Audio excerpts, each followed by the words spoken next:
My grandfather spent 40 years restoring a single car. Every Saturday morning for as long as I can remember, he was out in that garage with his sleeves rolled up and grease under his fingernails, sanding a panel, tuning the engine, hand-stitching the leather seats one stitch at a time. A 1966 Ford Mustang, candy apple red with a burgundy undertone. He mixed himself because factory red wasn't deep enough for a man who believed that anything worth doing was worth doing slowly. That car was his cathedral, his love letter to my grandmother, his 40-year promise kept one bolt at a time. When I walked into the garage that Monday morning 6 months after we buried him, the car was gone. Just gone. An oil stain on concrete and an empty space where 4 decades of patients used to live. My sister Vanessa told me she sold it, $28,000. Her fiancé Mark needed the money for a wedding deposit in Dubai. She said it like she was telling me she'd returned a sweater. But the next morning, the man who bought the car called me and said 7 words that changed everything. Your grandfather hid something inside it. I need to back up. My name is Chloe Ramirez. I'm 34 years old and I work the night shift in the ICU at Phoenix General Hospital. I've held the hands of strangers while machines decided whether they lived or died. I've delivered news that ended marriages and started grief that would last decades. I've been cursed at, grabbed, spit on, and thanked with flowers by people who don't remember doing any of those things. None of that prepared me for what I found in that garage. Or rather, what I didn't find. 6 months earlier, we buried Arthur Ramirez, my grandfather. The man who raised me and Vanessa after our parents' divorce scattered the family like shrapnel. Mom moved to Portland. Dad moved to a bar stool. Arthur moved us into his house in the same quiet Phoenix neighborhood where he'd lived for 37 years, put us in the bedroom that used to be his office, and never once made us feel like we were anything other than home. He was a forensic accountant. 40 years of reading numbers the way surgeons read x-rays, tracing money through corporations and shell companies and fraudulent balance sheets. He testified in federal court 11 times. He wore the same gray suit every time because he said juries trust a man who doesn't try to impress them. He was the most patient human being I have ever known. He built things slowly. He believed that was the only way to build things that lasted. The house was his. He left it to both of us, Vanessa and me, equal shares. Vanessa had moved into an apartment in Scottsdale with Mark about a year before Arthur died, but I stayed. The house smelled like Arthur. Folgers coffee and Old Spice and the faint sweetness of pipe tobacco he quit smoking 15 years ago, but never quite washed out of the curtains. I couldn't leave that smell. I worked my 12-hour night shifts at the hospital and came home to Arthur's kitchen and drank coffee from his Diamondback's mug and pretended the silence was just him sleeping in the next room. That Monday morning I pulled into the driveway at 6:47 after a brutal shift. 2 codes, 1 we saved, 1 we didn't. My scrubs smelled like hospital soap and adrenaline, and the particular exhaustion that lives in your bones after you've watched a monitor go flat and known there was nothing left to do but call it. I walked through the kitchen, set my bag on the counter, poured water, and looked through the window toward the garage. The side door was open. I always closed it. Arthur taught me that. Close the garage, kiddo. The desert gets in everything. I walked across the yard, pushed the door wider, and stepped into the emptiest room I have ever stood in. The Mustang was gone. I stood there for a full minute doing what I do when a patient's vitals shift and nobody else has noticed yet. I held still. I breathed. I looked at everything. The oil stain on the concrete floor, dark and wide, shaped like a heart split down the middle. The workbench along the back wall with Arthur's tools still hanging on shadow boards, socket wrenches arranged by size, the air compressor he rebuilt himself crouching in the corner like a tired dog. The smell was still there, motor oil and old leather and the dry mineral scent of Arizona dust. But the center of the room, the space where the Mustang had lived for 40 years, was empty. Just air and absence where something beautiful used to be. I touched the workbench, ran my fingers across the surface the way you touch a hospital bed after the patient is gone, and the sheets have been stripped, and there's nothing left but the shape of where someone used to lie. Arthur's restoration journal sat open near the vise. A thick spiral notebook, pages yellowed, every entry dated in his precise accountant's handwriting. Parts ordered, paint codes, torque specifications, mileage logs, 40 years of Saturdays documented in blue ballpoint ink. I picked it up, flipped to the last entry, dated 7 weeks before his stroke. Chloe's birthday next month. Surprise her. She's ready. 40 years, and this old car still teaches me patience. Can't wait to see her face when she turns the key and hears that engine for the first time, knowing it's hers. My girl. She'll understand what this car really... It stopped mid-sentence. The pen trailed off the edge of the word, a thin blue line running into nothing. 3 weeks later, Arthur collapsed at his desk. Massive stroke. I held his hand in the ICU for 11 hours. I knew the rhythm of those monitors better than anyone in the building. I heard the change before the alarms triggered. I was the first person in the room to know he was gone, and I was the last person to let go of his hand. A dried flower fell from between the journal pages when I turned them. Small, purple, pressed flat by the weight of months. Lavender. I held it in my palm. Arthur grew lavender in the backyard. Had for decades. Dried it on the kitchen windowsill, sewed it into little cloth bags with clumsy stitches that made me laugh every time. He hung them in the Mustang. Said it kept the leather from cracking. But I knew the truth. Lavender was my grandmother Clara's favorite. She died when I was 4. Arthur kept the lavender alive for 40 years after, the same way he kept the car alive, the same way he kept us alive. Some men grieve with silence. Arthur grieved with maintenance. I set the flower back in the journal, then I noticed the floor. Fresh tire marks. Not the Mustang's tires, which I knew by tread the way I knew Arthur's handwriting. These were wider, heavier, trailer tires. Someone had backed a flatbed into this garage, loaded a 2,000-pound classic car and hauled it away. You don't need a flatbed to drive a car 3 miles to a mechanic's shop. The Mustang ran fine. Arthur had it tuned and running 2 months before he died. I remember the sound, the deep 440 Magnum rumble that shook the garage walls and made the wrenches rattle on their hooks. That engine didn't need a flatbed. Someone chose to use one. Someone planned this. I called Vanessa. 3 times. Each call went to voicemail. Her voice, bright and rehearsed, telling me to leave a message and she'd get back to me.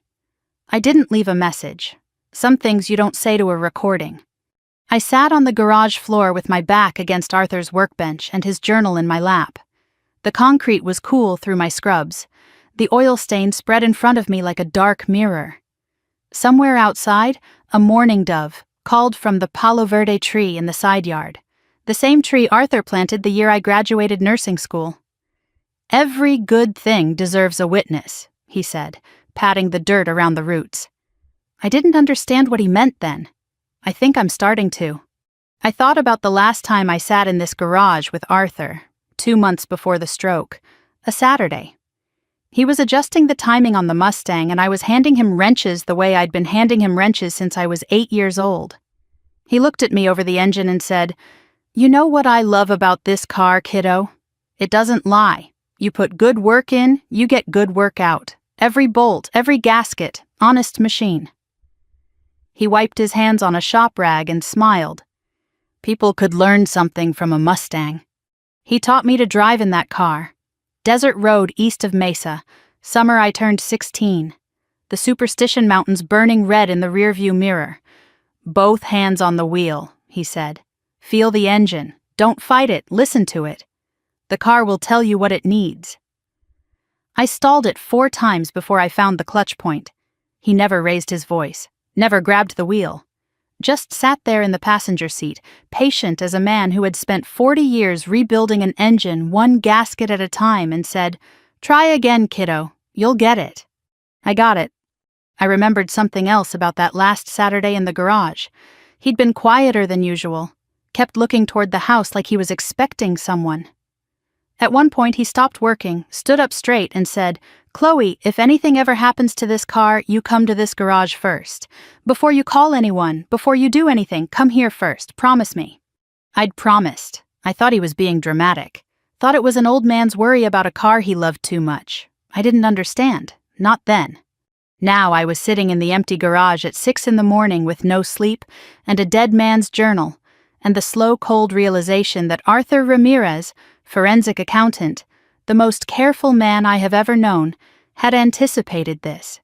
He knew someone might sell the car. He knew, and he prepared. Something was wrong. Not wrong like a bad day. Wrong like the feeling I get in the ICU at 3 in the morning when a patient's numbers start drifting before the alarms catch up. That feeling that lives somewhere between your ribs and your spine, the one that says, pay attention, something is about to change, and if you miss it, you can't get it back. That feeling had been whispering to me since I opened the garage door. Now it was screaming. I stood up, looked around the workbench one more time, and that's when I saw it. A folded piece of paper wedged into the gap between the workbench and the wall. Not hidden exactly, placed deliberately. In a spot only someone who knew this garage, who had spent years leaning against this bench, who had reached behind it 100 times to retrieve a dropped socket or a runaway bolt, would ever think to look. I pulled it free, unfolded it, Arthur's handwriting, a phone number with a Scottsdale area code, and below it, in careful block letters, if the car is gone, call this number first. Ask for Harold. Tell him the lavender is blooming. The lavender is blooming. A code phrase. My grandfather, the man who spent 40 years restoring a car and 40 years reading fraudulent balance sheets, had set up a code phrase, hidden behind his own workbench. In a garage that was supposed to hold a birthday surprise for a granddaughter he didn't live to surprise. I folded the paper, put it in my pocket, walked inside, sat at the kitchen table. Arthur's chair was empty at the head, the way it had been empty for 6 months, the way I suspected it would be empty for a long time. But for the first time since we buried him, I didn't feel like I was sitting in an empty house. I felt like I was sitting in the opening move of something Arthur had been building long before I knew the game had started. I looked at the phone number. Whoever Harold was, Arthur trusted him enough to leave his name in a place only I would find. Whatever the lavender is blooming meant, it was important enough to hide behind 40 years of tools and dust and careful, patient work. I picked up my phone. My hands were steady. ICU nurses' hands are always steady, even when the rest of us is shaking apart. I dialed the number. I called Vanessa 7 more times that day. Every call went to voicemail. Her voice, bright and rehearsed, telling me to leave a message and have a blessed day. I didn't leave one. I stood at the kitchen window with the phone in my hand and watched the driveway and the open garage door I couldn't bring myself to close. The oil stain was visible on the concrete from here, dark and wide, holding the shape of something that used to matter to someone. I made coffee I didn't drink. I showered, changed out of my scrubs, and then put them back on because they felt like the only armor I owned. Just before 5, headlights swept across the driveway. A white Audi Q5 pulled in. I noticed the dealer plate frame still on the back. A lease. The kind of car you drive when you want people to think you've already made it but haven't bothered to commit to the payments. Mark parked in the exact spot where the Mustang used to sit. Not off to the side, not near the curb. Dead center on the driveway, right where the garage mouth meets the concrete, as though the car had never been there. As though he was already filling the space it left behind. A small thing, but it landed like a hand across my face. Vanessa got out from the passenger side. She didn't look at the garage. Her eyes went straight to the front door where she knew I'd be standing. Mark came around the car and placed his hand on the small of her back. Not guiding, steering, I've spent 10 years reading body language in the ICU, watching how families touch each other in waiting rooms, learning the difference between a hand that says, I'm here, and a hand that says, you're mine. Mark's hand was the second kind. I met them at the door, didn't speak, stepped aside and let them in. Evening heat still rose from the asphalt. Creosote drifted in from the desert. Vanessa trailed a perfume I didn't recognize as she passed me, something floral and expensive, not the drugstore vanilla she'd worn since high school. Another thing that used to be hers and wasn't anymore. We sat at the kitchen table. Arthur's table, the one he built from reclaimed railroad oak the year I was born. 3 chairs occupied. His chair at the head sat empty. I hadn't moved it since the funeral. Some mornings I'd come home from a shift and catch it in my peripheral vision, and for half a heartbeat expect to see him there, reading glasses on his nose. Diamondback's mug steaming, looking up to say, "Rough night, kiddo?" Vanessa chose the chair closest to the hallway, escape route. I registered it the way I register a patient positioning themselves near the door before I deliver test results. Automatically, without trying. Mark didn't sit. He leaned against the counter and surveyed the kitchen the way a real estate appraiser surveys crown molding. His eyes moved from the window above the sink to the original tile backsplash to the archway into the living room. He was calculating, not admiring, pricing. I could feel it the way you feel a barometric shift before a storm. He was standing in my grandfather's kitchen running numbers in his head about what it was worth. His watch caught the overhead light. New, tastefully expensive, an Omega Seamaster or something near it. And his shoes. Italian leather, barely scuffed, the soles still sharp at the edges. These were not the possessions of a man who needed $28,000 from a 60-year-old car to fund a wedding deposit. These were the possessions of a man spending freely from a source he didn't intend to name. Something cold settled in my stomach and made itself at home. "Where is the car, Vanessa?" I kept my voice level, the same voice I use when telling a family that the next 24 hours are critical and I need them to hear me clearly. No panic, no accusation, just the question. Her hands twisted in her lap. "I can explain." "Where's the car?" "We needed the money for the wedding. Mark's been planning Dubai and the deposits were due and the car was just sitting there collecting dust. I thought Grandpa would have wanted us to use it for something that mattered." "How much?" She glanced at Mark. He gave a slight nod. "Permission." I watched that nod the way I watch a senior physician signal a resident across a patient's bed, small and practiced. It meant my sister needed her fiancé's approval before she could answer a simple question about money. 28,000. I let the number sit. $28,000. 40 years of Arthur's Saturdays. 40 years of sourcing parts from junkyards across 3 states. Hand-mixing paint until the red was exactly the shade of dark wine he saw in his head. Hand-stitching leather with patience most people can't even imagine. Sold for the price of a mid-range sedan. Mark spoke for the first time. "Chloe, I get it. The car was sentimental, but your grandfather's gone. Sentimentality doesn't pay bills. That Mustang was depreciating in your garage while it could have been working for this family's future." This family's future. The way he said it. Possessive. As though the ring on Vanessa's finger granted him equity in everything Arthur spent his life building. As though engagement was a merger, and he'd just acquired a controlling share.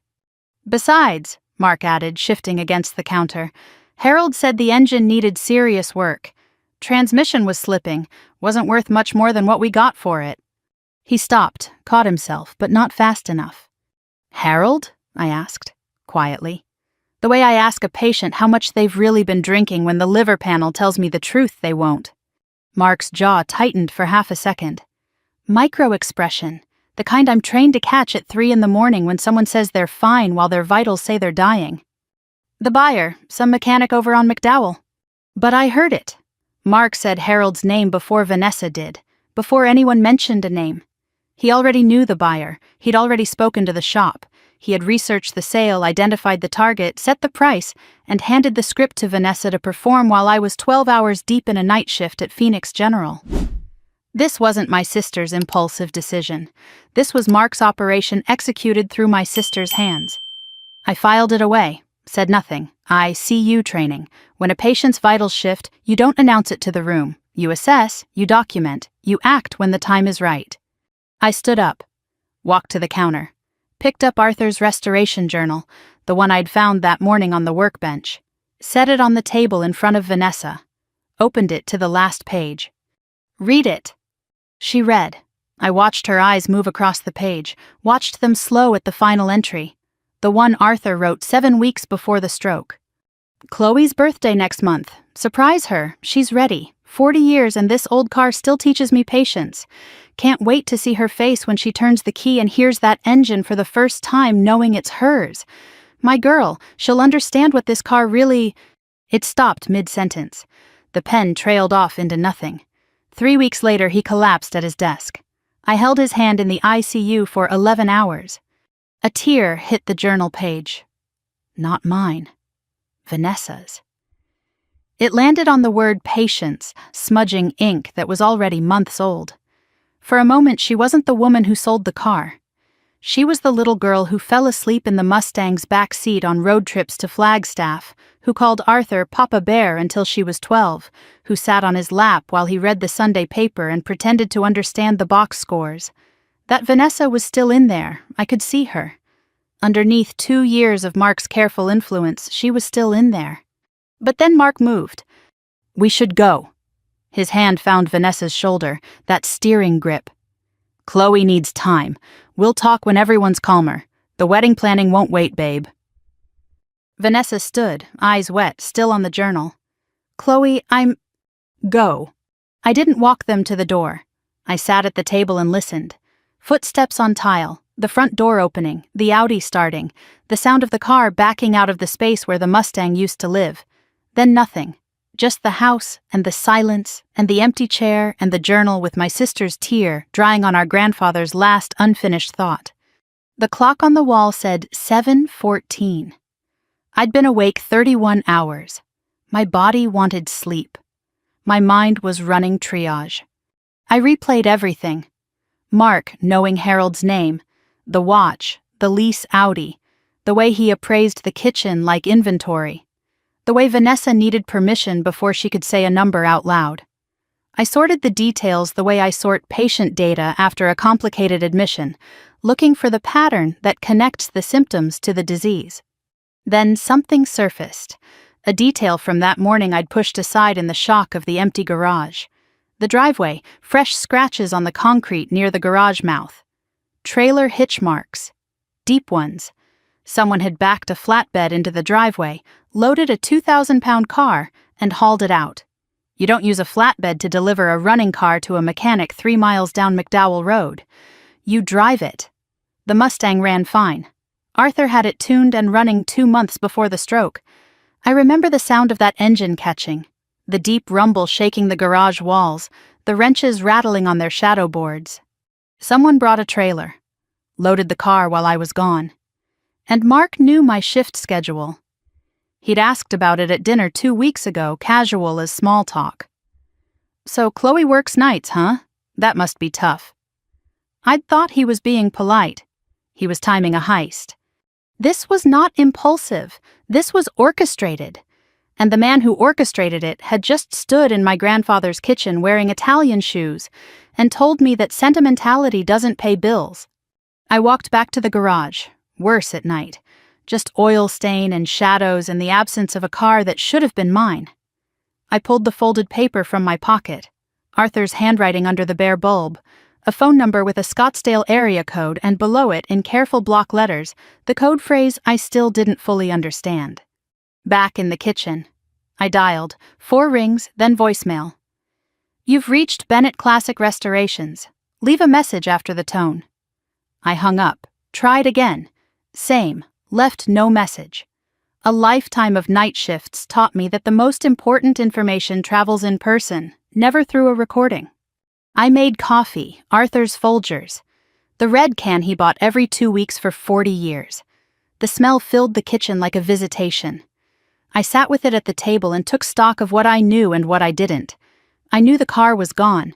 I knew Mark engineered the sale. I knew Arthur anticipated it. I didn't know why my grandfather hid a phone number behind his workbench, why he invented a code phrase, or what Harold Bennett had to do with any of it. But I knew this. Arthur Ramirez spent 40 years as a forensic accountant. He traced embezzled funds through shell companies. He testified in federal court 11 times. He once told me, "Numbers don't lie, sweetheart. People lie. Numbers just sit there and wait for someone smart enough to read them." Arthur didn't panic. Arthur prepared. And whatever he prepared was sitting in a restoration shop on McDowell Road waiting for me. I fell asleep on the couch sometime after midnight.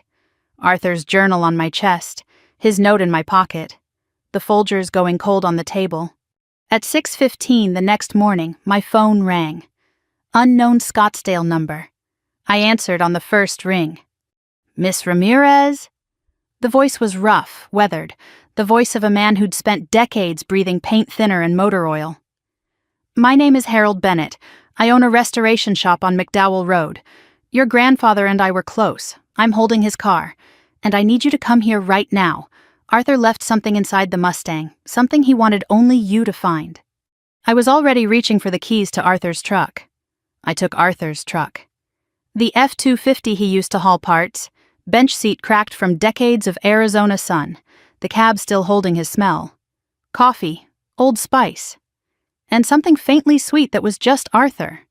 I drove east on McDowell Road through the industrial stretch where auto body shops and welding yards lined both sides. Morning light cut hard across the Sonoran, painting the Superstition Mountains pink and gold. The air through the cracked window tasted of dust and creosote. I passed a strip mall with a storefront I'd never noticed before. A sign in the window read, "New Beginnings Support Group, Wednesdays 7 p.m. Grief counseling." I clocked it without thinking, the way I clock an irregular number on a monitor that isn't alarming yet but doesn't feel right either. Something about that sign pricked the back of my mind. I didn't know why. I kept driving. Bennett Classic Restorations sat between a transmission shop and a concrete supplier. Desert stone building, sandstone block, flat roof, a hand-painted sign. Bennett Classic Restorations since 1989. Above the bay doors, a vintage Texaco star sign, rusted at the edges but still proud. The lot held a dozen cars in various states of resurrection. A Corvette Stingray missing its hood, a Plymouth Barracuda in primer gray, and in the far corner, under a canvas tarp staked against desert wind, a shape I'd have recognized from 100 yards. The long hood, the fast back slope. Even covered, the Mustang looked like it was about to run. I parked, breathed, the same breathing I do before walking into a room where the news is bad. The shop office door opened before I reached it. Harold Bennett, 62. Wiry and sun-darkened. Khaki coveralls with Harold stitched in red above the pocket. Silver buzz cut, marine sharp. Hands scarred from decades of metalwork. Eyes red-rimmed. He hadn't slept either. "Miss Ramirez." Working man's handshake, firm, calloused, honest. "Thank you for coming this early. I wasn't sure you'd get my message." "You said my grandfather left something in the car." "I did." He held the door open and gestured toward the office. "But first, I need you to understand how I knew Arthur, and why he trusted me with this. Please, it's going to take a minute." The office was small, cluttered the way working offices get when the work matters more than the filing. Metal desk buried under invoices. A Mr. Coffee machine older than the building, the pot stained brown from years of service. Framed photographs on every wall, classic cars, before and after restoration shots, a few customer photos. One photo stopped me cold. Corner of the wall, slightly crooked in its frame. Arthur and Harold standing on a riverbank, fishing rods in hand, both laughing with their heads thrown back. Arthur looked 10 years younger. They were wearing matching caps that read, "World's Okayest Fisherman." I stared at it. This wasn't a business relationship. This was friendship. Deep, old, comfortable friendship. The kind built on matching hats and inside jokes and 20 years of Saturday mornings on a river. And I never knew it existed. "How long did you know my grandfather?" 23 years. 23 years. I visited Arthur every single week of my adult life. He never once mentioned Harold Bennett. He kept this friendship entirely separate, this whole corner of his life hidden. The man who told me everything about the Mustang's engine specs and the proper way to season a cast iron pan never said a word about the person he went fishing with for 2 decades. Harold poured coffee without asking, handed me a mug, black, no sugar, exactly how Arthur drank it. He sat down across from me and told me a story. 2001. Harold's wife, Ellen, was diagnosed with pancreatic cancer. 7 months from diagnosis to the end. Insurance covered 80%, which sounds generous until you realize that 80% of catastrophic still leaves you underwater. Harold owed $112,000. The bank was circling the shop with a foreclosure notice. His life's work, 30 years of building a reputation one restored engine at a time, about to disappear under a rubber stamp. Arthur was a customer back then, had been bringing the Mustang in for specialty work, chrome plating, paint matching, parts that Harold tracked down from junkyards and swap meets across 3 states. They were friendly. Not close. Not yet. Then Arthur saw the foreclosure notice taped to Harold's front door. "He didn't offer me money," Harold said. His voice thickened the way voices do when the memory is heavier than the words can hold. That's not who Arthur was.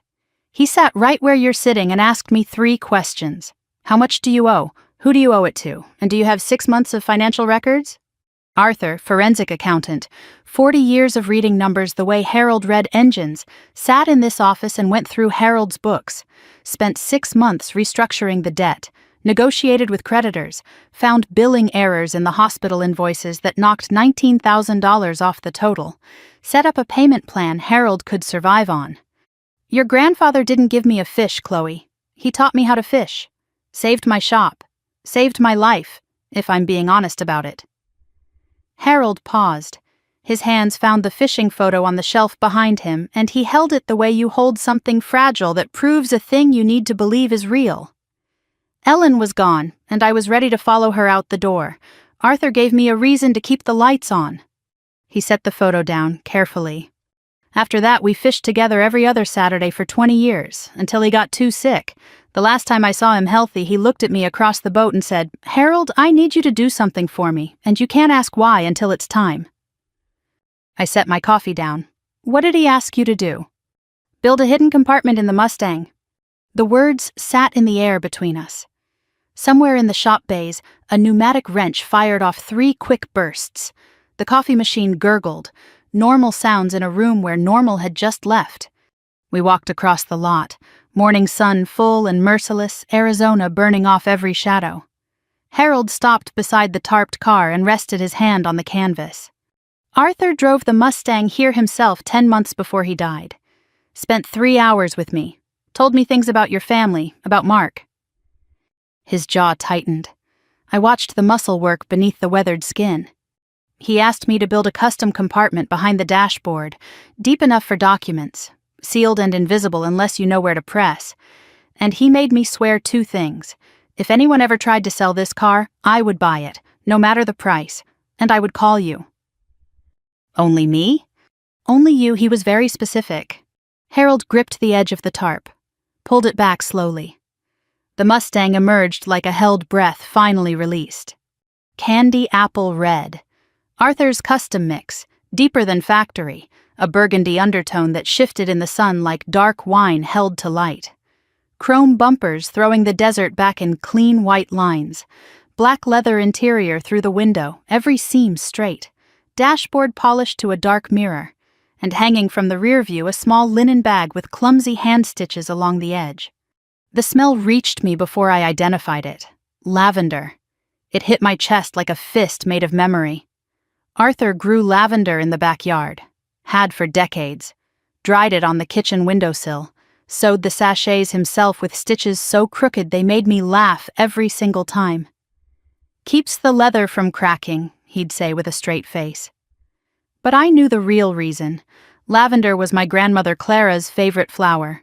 She died when I was 4. Arthur kept the lavender alive for 40 years after, the way he kept the car alive, the way he kept us alive. Quietly, patiently, without being asked. The dried flower that fell from the journal in the garage. That was lavender. Everything Arthur left behind was threaded to the same root. I touched the hood, warm from the sun. I could feel him in the metal, in the paint he mixed, in the engine he rebuilt 1 bolt at a time across 4 decades. The car wasn't a car. It was Arthur's patience made physical. His love letter to everyone he'd ever protected, written in steel and chrome and time. "He told me the code phrase, too," Harold said. "The lavender is blooming. If you'd called and said that, I would have known Arthur sent you." "I didn't say it. I didn't know what it meant." "Didn't matter. I recognized your voice." A ghost of a smile. "You sound just like him when you're angry." Harold opened the driver's door. Leather and lavender and old car rolled out of the cabin like something that had been waiting. I sat on the edge of the seat with my feet still on the ground. The way you sit beside a hospital bed when you're afraid of what comes next, but you sit down anyway because the person in that bed needs you there. Harold reached across me. His scarred fingers found something beneath the dashboard. A recessed latch invisible unless you knew exactly where to press. A soft click. The panel below the original AM radio swung open on custom hinges that Harold had machined himself. Behind it, a compartment about 8 inches deep and 12 wide, lined with dark felt. Inside, a manila folder 2 inches thick, the tab labeled in Arthur's handwriting. A sealed envelope on heavy cream paper with my name in his careful script. A small wooden box with a brass clasp, and a USB flash drive taped to the inside wall with black electrical tape. Harold stepped back from the car. He came here one last time, 8 days before the stroke, brought all of this, made me seal it up, made me promise. His voice cracked. Harold Bennett, former Marine, 30 years of working with metal and fire, a man whose hands could rebuild a transmission in the dark, stood in his own parking lot with tears cutting lines through the dust on his face. He cried that day, Chloe. Sat right where you're sitting and cried. I'd known your grandfather 23 years. Strong man, proud man, never saw him cry until that afternoon. Harold swallowed, looked at the ground, then looked at me. He said, I can't tell them, Harold. If I tell Chloe, she'll confront him and he'll disappear. If I tell Vanessa, she won't believe me and I'll lose her. So I have to hide it. I have to put the truth inside the car and trust that the car will bring it to her when the time comes. Harold walked away, his boots crunched on the gravel. I'll be in Bay 2, coffee's on, take whatever time you need. A bay door clanged open.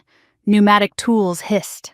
The sounds of a working shop filled the air around me while I sat in a 1966 Mustang, with a hidden compartment full of my dead grandfather's secrets, and the lavender swinging on the rear-view mirror like a slow, quiet heartbeat. I reached for the sealed envelope first, heavy in my hand.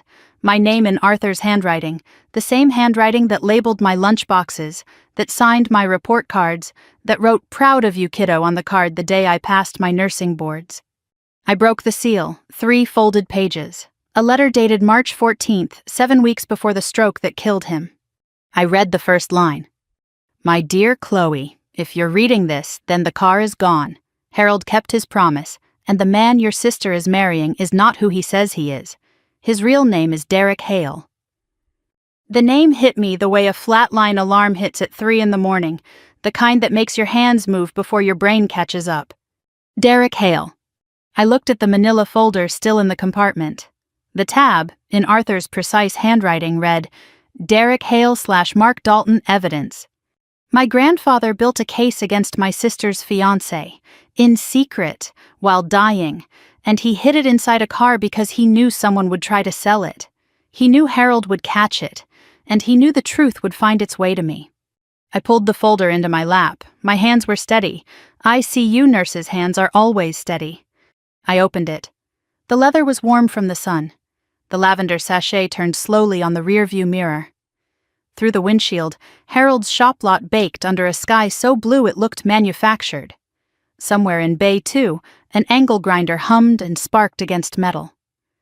I sat in the driver's seat of my grandfather's Mustang with his letter in my hands and read the words that would rearrange everything I thought I knew about my family.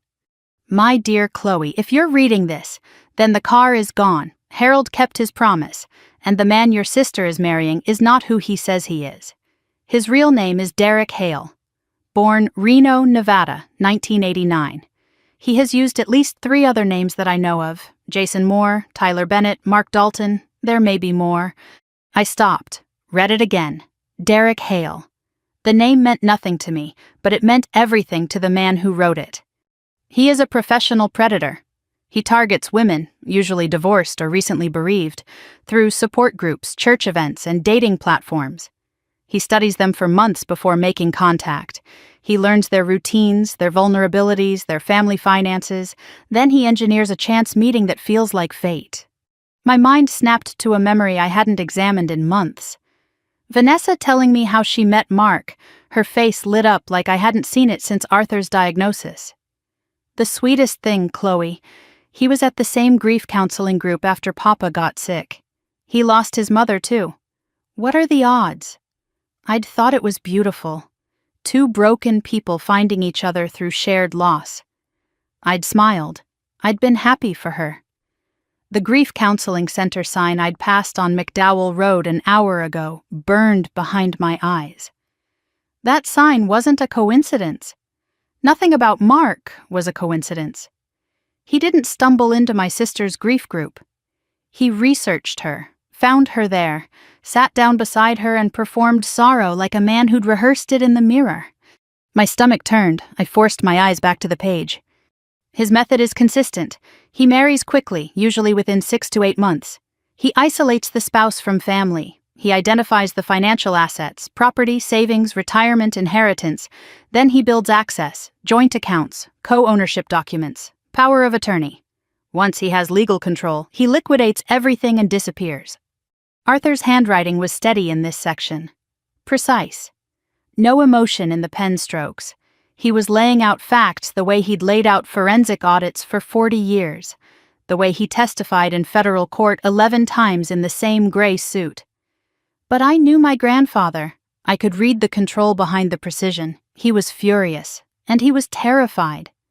I became suspicious 11 months ago. Vanessa pulling away. Canceled Sunday dinners, financial changes. I glimpsed credit card statements when she left her purse at the house. New charges that didn't match her salary. Classic isolation tactics. I've seen them before. Then the letter shifted. The handwriting changed. Not shakier exactly, but smaller, more careful. As though what came next cost him something to write. I was swindled once, Chloe. 1987. A business partner named Ray Geller took $80,000 from me through a phony investment scheme. I never told you or Vanessa. I was ashamed. But that experience gave me something valuable. I learned what a con man smells like. The charm that's a little too perfect. The stories that don't quite add up. The way they watch you when they think you're not looking, measuring what you're worth. Mark has that smell. I recognized it the first time I shook his hand. I set the letter down. $80,000. In 1987, that was everything. Arthur never mentioned it, never showed bitterness. Just kept going, kept raising 2 granddaughters, kept restoring the car on Saturday mornings, kept living a modest, patient life while carrying the scar of a betrayal he was too ashamed to name. The man absorbed a catastrophic loss and turned it into radar. The letter continued, the final section. I hired a private investigator, Nina Salazar, former FBI Financial Crimes Division, 22 years. She confirmed everything within 3 weeks. Derek Hale has left a trail across Nevada, Florida, and now Arizona. At least 3 confirmed victims. 2 pending civil suits that went nowhere because he vanished before prosecution. Nina's contact information is in the folder. She is paid through the end of this year. She knows everything. Call her first. I folded the letter, set it on the passenger seat, opened the manila folder. 2 inches thick. Organized with the precision of a man who built cases that convicted embezzlers. 5 tabbed sections. I flipped through them the way I flip through a patient's chart when I'm looking for the thing that explains why the numbers don't make sense. Tab 1. Identity. A Nevada DMV photo. The face was unmistakably Mark. Driver's license under Derek Hale. Birth certificate copy. 2 legal name changes. Hale to Moore in 2016. Moore to Dalton in 2020. A man who changed his name the way other people changed addresses. Tab 2. Victims. Diane Kowalski, Reno, Nevada. Married Jason Moore in 2017. Divorced 2018. Lost $340,000 through fabricated joint investment accounts. Margaret Chen, Tampa, Florida. Married Tyler Bennett in 2019. Lost $285,000. There was a photocopy of a hospital intake form. Margaret Chen. Admitted for intentional overdose. The clinical language was familiar to me, the kind of language I read every week in the ICU. Patient states she has nothing left. I've held the hands of patients like Margaret. I've watched monitors and prayed for the line to keep moving.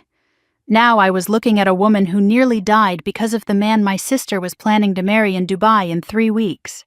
Tab 3. Financial. A spreadsheet in Arthur's handwriting mapping Mark's money trail.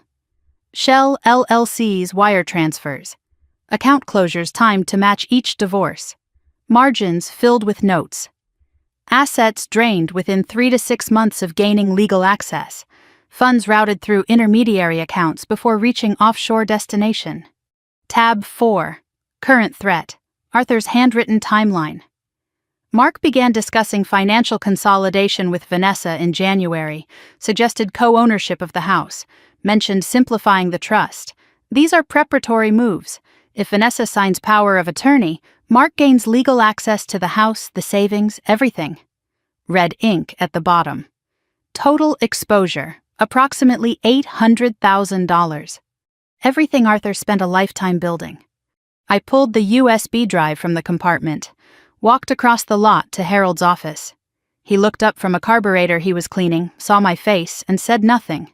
Just pushed his laptop across the desk and went back to the carburetor. Some men know when words are wrong for the moment. I plugged in the drive, one file, video, titled, "For Chloe." I pressed play. Arthur appeared on screen. Webcam footage, grainy, slightly blown out from the desk lamp. His home office desk, the one I knew. Oak surface, green banker's lamp, Clara's framed photo. He looked thinner than I remembered. Gaunt, reading glasses. The flannel shirt I gave him 2 Christmases ago. He cleared his throat, looked directly into the camera. "Chloe, if you're watching this, then I didn't make it. And someone sold the car, and Harold did what I asked." His voice was steady. Accountant's voice, but his hands, folded on the desk, trembled slightly. I saw it because I'm trained to see it. "I want you to know I tried to tell Vanessa, 3 months ago. I sat her down and showed her everything. She got angry." His voice broke. He took off his glasses, wiped his eyes. "She said I was paranoid. She said I was jealous of Mark, that I couldn't stand seeing her happy. She said I was losing it, getting old, seeing things that weren't there." He put the glasses back on, steadied himself. "Maybe she's right about the old part, but I'm not wrong about this man. 40 years of reading financial fraud, Chloe. I know what embezzlement looks like at the penny level. I know what asset theft looks like dressed up as love." Arthur leaned closer to the camera. His eyes, the same brown as mine, the same brown as Clara's, filled the frame. "So I did the only thing I could. I gathered the evidence. I hired Nina. I hid it all in the one place I knew would reach you. Because I know you, kiddo. You're the one who paid attention. You're the one who sat in the garage and handed me wrenches and asked questions about torque specifications when you were 12 years old. You're the one who will fight." He paused. The desk lamp hummed. Somewhere in the house behind him, a clock ticked. "And Chloe, save Lucille too. He's already started on her." Lucille, Mrs. Lucille Harmon, 78 years old. The widow next door who baked lemon bars for every block party and owned 4 laundromats her husband Frank built from nothing. Mark was targeting her too, running 2 schemes in parallel. My family and a lonely old woman whose only protection had been Arthur. Arthur's voice hardened. "I found out Mark's been visiting Lucille, offering free financial advice for seniors. He brought a brochure from a company that doesn't exist. He's setting her up the same way. Gain trust, gain access, drain everything. Lucille has no children, no family nearby, no one watching out for her except me." He stopped, looked down at his hands. When he spoke again, his voice was different, quieter. "I'm running out of time. I can feel it. Something's wrong with me, headaches, dizzy spells. I haven't told anyone. I'm afraid if I go to the doctor, they'll find something that takes me off the board before I finish this." I pressed pause. My chest was so tight I couldn't breathe. He knew. Arthur knew something was wrong, the warning signs of the stroke that would kill him. And he chose to keep working instead of seeking help. He chose the investigation over his own survival. He chose us. I pressed play for the final 30 seconds. "Everything you need is in the folder. The bonds and certificates are in a safe deposit box. Keys in the wooden box. Call Nina first. Call Patricia Whitfield second. She's a lawyer. She'll represent you. And Chloe," his voice softened, "don't hate your sister. Vanessa is a victim too. She just doesn't know it yet." He smiled. The real smile. The one that crinkled the corners of his eyes the way it did when I was 6, and he pushed me on the tire swing in the backyard, and I screamed higher, higher, and he always pushed me higher. "I love you, kiddo. I always believed in you. Now go prove me right." The screen went black. Arthur's face, the reading glasses, the flannel shirt, the half-second of that real smile at the very end, lingered in the room like warmth after a fire goes out. Harold appeared in the doorway, saw my face, said nothing, set a fresh coffee on the desk and walked away. I wiped my face, drank the coffee. It was terrible, burnt and bitter, and it was exactly what I needed. Something real, something that tasted like the world outside this nightmare. I went back to the folder, flipped to a section I'd skimmed past. Tab 5, labeled Surveillance. Photos printed on glossy paper, date-stamped. Mark at a coffee shop in Tempe, sitting across from a blonde woman I didn't recognize. Mid-30s, professional clothes, his hand on hers. Not the body language of a business meeting. More photos. Same woman at a bank lobby. Outside an attorney's office. In a parking lot exchanging a folder. Not a victim. An equal. A partner. I flipped to the last photo in the stack. This one was different. Not a coffee shop or a bank. A residential street. My street. The photo showed Mark walking up the front path of the house next door to Arthur's. Lucille Harmon's house. He was carrying a gift bag and wearing that smile, the one I now understood was a lockpick, not an expression. The date stamp stopped me cold. 3 weeks before Arthur's stroke. Mark was already inside Lucille's house while planning a wedding with Vanessa, while running up credit cards in my sister's name, while Arthur was dying and hiding evidence in a car he would never drive again. I closed the folder, stood, walked to the window. The Mustang sat in the lot, red paint blazing in the afternoon sun. "You didn't just leave me a car, did you, Papa?" I whispered. "You left me a war." I pulled out my phone, dialed the first number from Arthur's contact list. Nina Salazar answered on the second ring. "Chloe Ramirez, I've been expecting your call for 6 months." Nina Salazar's voice was clipped, professional, the kind of voice that had conducted 300 depositions and didn't waste a syllable on small talk. I was sitting in the passenger seat of Arthur's F-250 in Harold's parking lot, with the folder on my lap, and the USB drive in my pocket, and my grandfather's voice still ringing in my ears. Nina Salazar had been waiting for me the way Harold had been waiting for me, the way the compartment had been waiting for me. Arthur built a network of people who would activate when the car was sold, a dead man's security system, triggered by betrayal. "He hired me 10 months before he died," Nina said. "Former FBI Financial Crimes Division, 22 years, now private. Your grandfather found me through a mutual colleague and briefed me on everything. He paid my retainer through December of this year." She paused, and when she spoke again, the professional edge softened by a fraction. He said, "If I don't make it, Chloe will find you eventually. Be ready." So I've been ready. "What do you have?" "Everything, but first you need to hear this." Nina's voice dropped. "Do you know how Mark met your sister?" I knew the story. Vanessa told me over dinner, glowing, the happiest I'd seen her since Arthur's diagnosis. The grief counseling group, the Wednesday meetings where she went to process her anticipatory grief over losing our grandfather. Mark was there too, lost his mother. 2 broken hearts finding each other in a church basement. "His mother is alive," Nina said. Flat, no inflection. A fact delivered the way a pathologist delivers autopsy results. "She lives in a nursing home in Sparks, Nevada. Hasn't seen her son in 7 years. He joined that grief group to find your sister. He researched Vanessa for at least 2 months before making contact. Her social media, her work schedule, her relationship to Arthur, the estimated value of Arthur's estate. He was shopping for a target and your sister fit the profile." The grief counseling sign on McDowell Road flashed behind my eyes. I'd driven past it 2 hours ago, and something had pricked at me. Something I couldn't name. Now I could name it. Mark didn't stumble into Vanessa's grief. He hunted her inside it. Nina shifted to operational mode, fast, dense. The military briefing energy of a woman who had spent 2 decades building cases against people who stole from the vulnerable. The marriage license was filed. Wedding in Dubai in 21 days. After the wedding, Mark would push Vanessa to sign co-ownership papers on Arthur's house and a general power of attorney. If he secured POA, he could access savings, refinance the house, liquidate Arthur's trust share, all legally, all through Vanessa's signature. Arthur had moved 60% of the trust into an irrevocable trust in my name alone. Mark couldn't touch that. But the house, the savings, Vanessa's share of the estate, all of it was still exposed. Total at risk, roughly $530,000. Arthur was the most thorough client I've ever had, Nina said. He left you everything you need, but we have a clock, 21 days. I hung up, sat in the truck for 30 seconds doing the breathing I do before a difficult procedure. Then I drove to Wells Fargo on Camelback Road. The wooden box from the Mustang compartment sat on the passenger seat.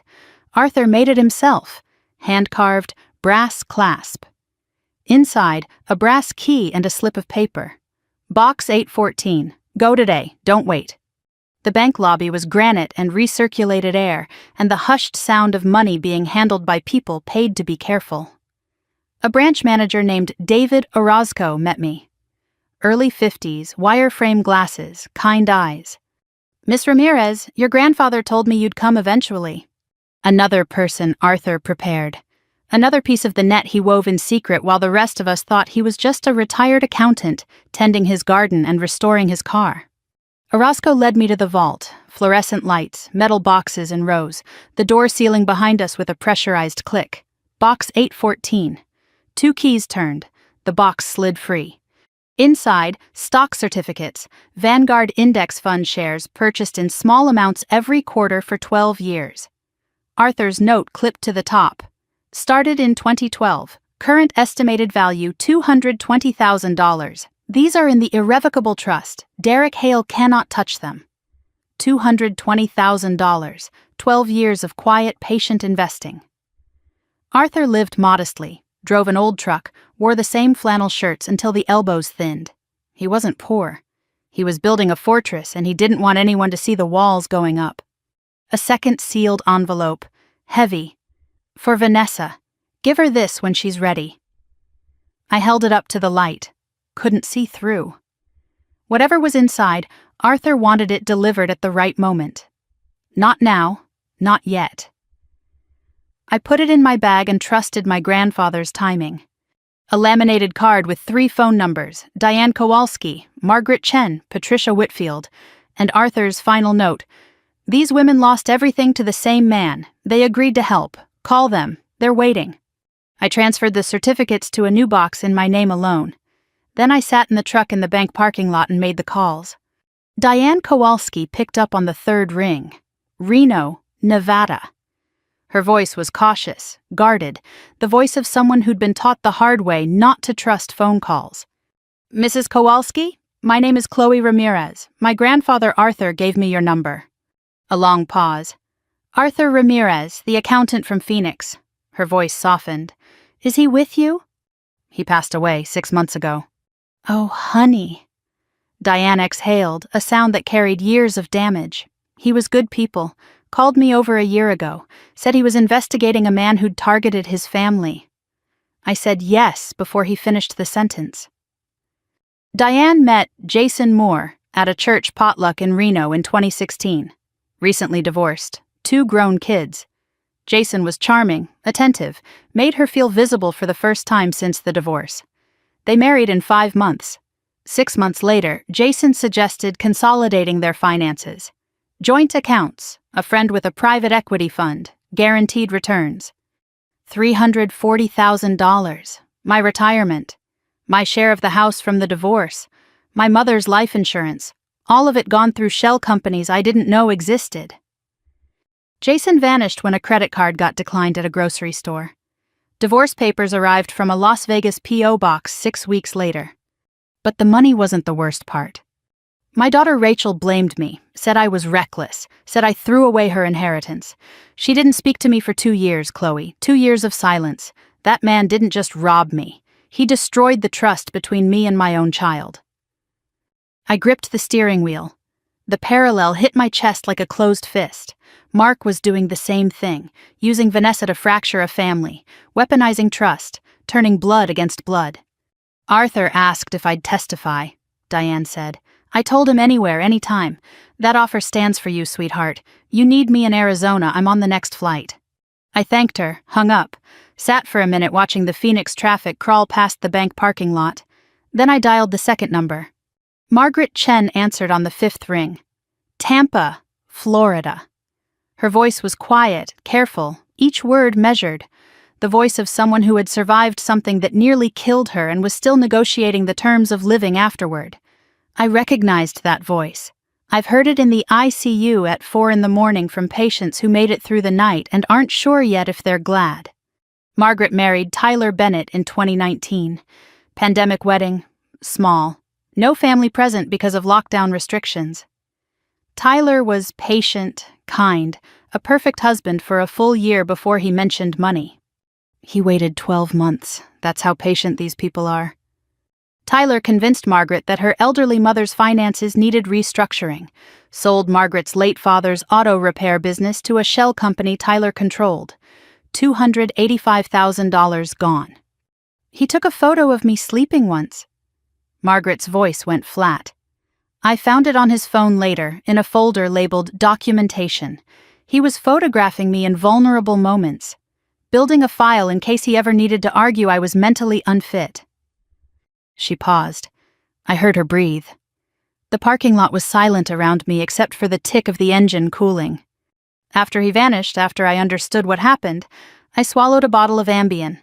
My son Ethan found me on the bathroom floor, 3 weeks in the hospital, psych hold. I sat with it. Didn't speak. Held the phone the way I hold a patient's hand when there are no words that help, and presence is the only medicine left. I'm alive because my son got home early from work, Margaret said. A traffic jam saved my life. That's the margin. That's how close he got me. She paused again. Then, steadier. Arthur gave me something no one else could. The knowledge that I wasn't stupid wasn't reckless. I was targeted by a professional. Knowing that doesn't bring the money back, but it gave me back my dignity. Will you testify? Honey, I've been rehearsing what I'll say in that courtroom for 14 months. I hung up, pressed my forehead against the steering wheel, breathed, 2 women, 2 shattered lives, and the same man, wearing a different name each time, walking into the next family with his hands clean and his smile loaded. I dialed the third number. Patricia Whitfield, elder fraud attorney, Phoenix. Patricia was fast-talking, sharp, no nonsense. The kind of lawyer who drinks black coffee during depositions and makes opposing counsel sweat through their collars. Arthur Ramirez briefed me 18 months ago. I've been reviewing Nina's file every 2 weeks. I'll represent you and your sister pro bono. Pro bono? Arthur helped my mother navigate Medicare paperwork for 3 years. Wouldn't take a dime. Said neighbors help neighbors. Consider this returning the favor through his granddaughter. Patricia laid out the legal landscape. Criminal charges needed law enforcement. Nina's evidence was strong but required formal presentation.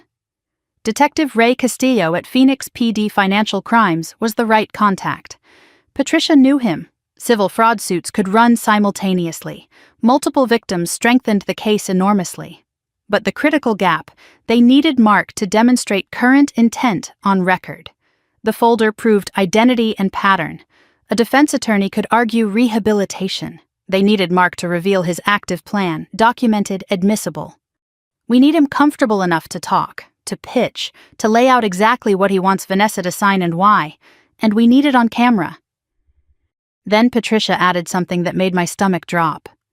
Nina flagged something this morning. Mark opened 2 LLCs last month, both registered under Vanessa's name. Vanessa didn't sign the incorporation papers, he forged her signature. That's a felony on its own. But more importantly, it tells us he's already moving. He's not waiting for the wedding. He's building the financial infrastructure right now. 2 shell companies. My sister's name forged on documents she'd never seen. Mark wasn't planning anymore. He was executing. I drove home. The desert scrolled past, saguaro and creosote and red dust. Arthur's house waited at the end of the street. The empty garage. The oil stain shaped like a cracked heart. I pulled into the driveway, checked my phone, a new message from Nina, a file attachment, and 4 words. Check your sister's credit. I opened the attachment. A credit report. Vanessa Ramirez. 3 credit cards I'd never heard of, all opened in the last 14 months. Total balance, $54,000. Charges, restaurants, hotels, flights, a $12,000 Dubai venue deposit, and an $8,000 payment to Pinnacle Financial Advisory LLC. Pinnacle Financial Advisory, one of the 2 LLCs Mark forged under Vanessa's name. He was charging expenses to his own fake company through my sister's credit. A second message from Nina. He's also started visiting Lucille Harmon, free financial advice for seniors. He's running 2 schemes at once. We need to move on Lucille before she signs anything. I stared at the phone. 2 fronts, 21 days. And my sister didn't know any of it. 37 steps from Arthur's front porch to Lucille's. I've counted them since I was 8 years old, running back and forth between the 2 houses carrying lemon bars in one direction and tomatoes from Arthur's garden in the other. 2 houses. 2 families braided together for 30 years by the kind of friendship that doesn't need explaining because it's built into the foundation of every day. Arthur and Frank arguing about the Diamondbacks over the fence on summer evenings while the grill smoked and the sprinklers hissed. Clara and Lucille sitting on Lucille's porch with iced tea, laughing at their husbands, planning potlucks, sharing recipes that neither of them followed exactly because that's not how recipes work between friends. 4 people who made a neighborhood feel like a country. Now only Lucille was left, and the man who was trying to destroy what remained of my family was already inside her house. Lucille's place was a single-story Arizona ranch with a terracotta roof faded to salmon by decades of sun. Desert landscaping done right, golden barrel cactus in neat rows, a palo verde tree throwing dappled shade. By the front door, a clay pot of lavender that Lucille and Arthur planted together the year Clara died. The lavender was blooming. It was always blooming. Butterscotch sat on the porch railing, 15 years old, arthritic, still carrying himself like he owned the zip code. I scratched behind his ears. He purred and closed his eyes. This cat had known me since I was 19. Lucille opened the door before I knocked. 78, 5'2", sharp-eyed behind bifocals, silver hair in a careful bun. Flour dusted her apron. Baking day. The smell of lemon and butter rolled out of the house like a warm hand reaching for me. Chloe Marie Ramirez, I haven't seen you in 2 weeks. She pulled me into a hug that was surprisingly strong for a woman her size. You look like you haven't slept. Come in, I made bars. I stepped inside and the house wrapped around me the way it always had. Lemon cleaner, lavender, flour, the faintest trace of Bengay. Photographs covered every surface. Frank Harmon, square-jawed and kind-eyed, the man who built 4 laundromats from a single broken washing machine he fixed in his garage in 1971. Frank and Lucille at their wedding, Frank and Arthur fishing, Clara and Lucille laughing with arms linked at a barbecue while their husbands argued about something that didn't matter and mattered completely. I sat at Lucille's kitchen table and I didn't rush it. Drank the coffee she poured, ate a lemon bar still warm from the rack, asked about her hip, her garden, Butterscotch's vet visit. I built the conversation the way I build rapport with frightened patients, gently, letting them lead, earning the right to say the hard thing by showing up for the easy things first. Then, carefully, Lucille, has anyone new been coming by lately? Anyone offering to help with finances or paperwork? Her face brightened. Oh, you mean Mark. Such a nice young man, Vanessa's fiancé. He's been so thoughtful. My stomach contracted, but my expression stayed level. Tell me about his visits. Lucille told me everything. She had no idea what she was describing. Mark first came 3 months ago. Said he was getting to know the neighborhood since he'd be family soon. Brought flowers, complimented the house. Asked about Frank. Listened to Lucille's stories about Frank building the business from nothing. Second visit he brought pastries. Mentioned he was a financial consultant. Offered to look over her insurance policies. Just to make sure you're not overpaying. Third visit he reviewed the paperwork. Suggested her portfolio was underperforming. Fourth visit he brought a brochure. Lucille handed it to me across the table. Glossy paper, professional printing, stock photos of smiling seniors. Pinnacle Financial Advisory, a toll-free number, A website. I recognized the name before my fingers finished unfolding it. Pinnacle Financial Advisory. The same LLC mark forged under Vanessa's name. The same phantom company that charged $8,000 to my sister's credit card for services that didn't exist.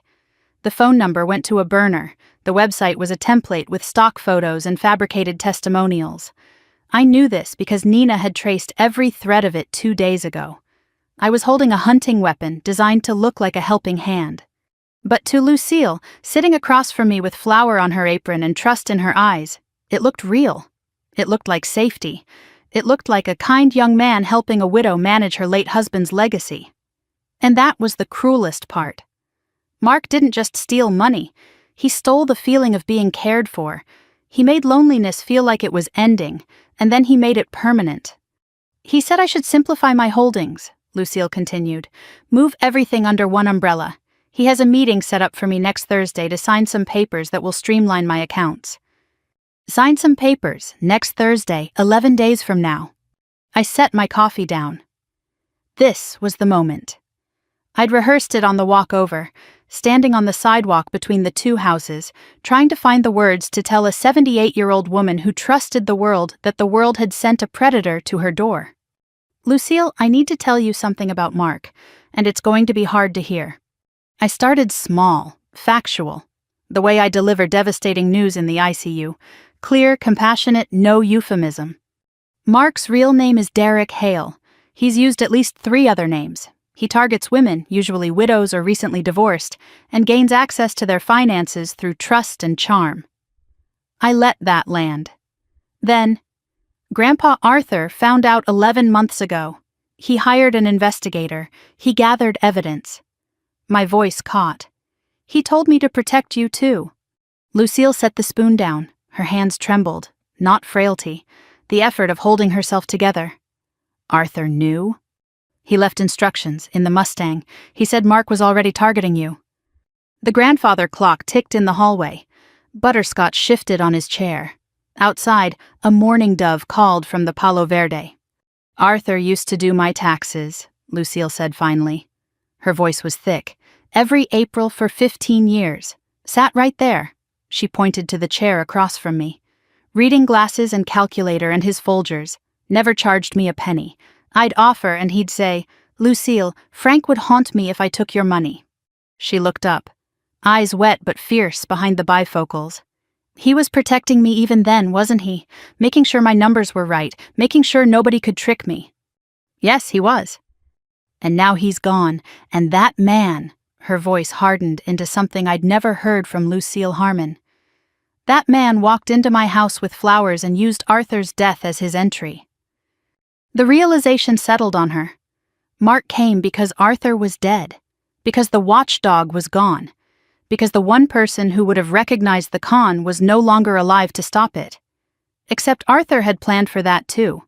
Lucille wiped her eyes with a cloth napkin embroidered with Frank's initials, straightened, looked at me with a clarity that belonged to a woman who had survived every hard thing life threw at her for 78 years.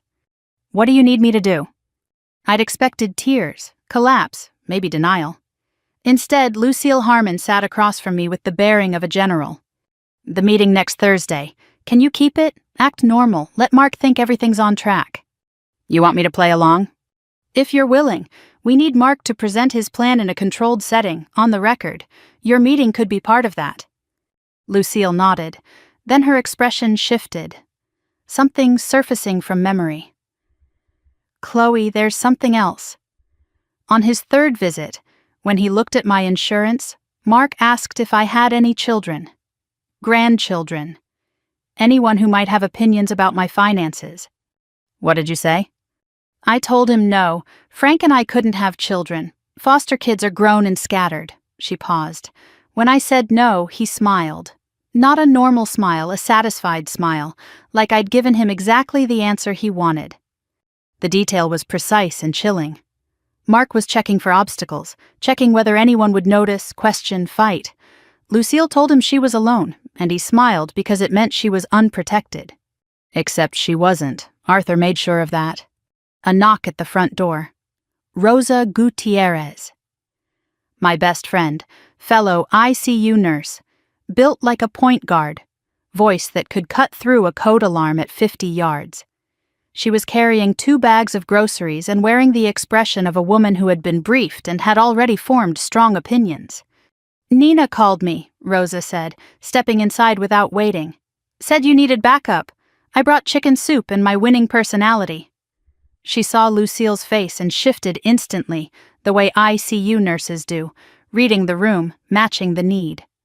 Crossed to the table, took Lucille's hand. "You're not alone in this, Mrs. Harmon, not for 1 second." Lucille's chin trembled. Then she squeezed Rosa's hand. "Well, you'd better sit down then. There's bars and I'll put more coffee on." Rosa sat with Lucille while I stepped onto the porch to call Nina. Through the screen door I heard Rosa asking about the lemon bars, laughing at something Lucille said about Frank's attempts at cooking. Rosa did what she always did, made people feel seen. Her laugh filled Lucille's house the way Arthur's used to fill the house next door. Nina answered on the first ring. I told her about Thursday, Lucille's cooperation, the brochure. Nina listened.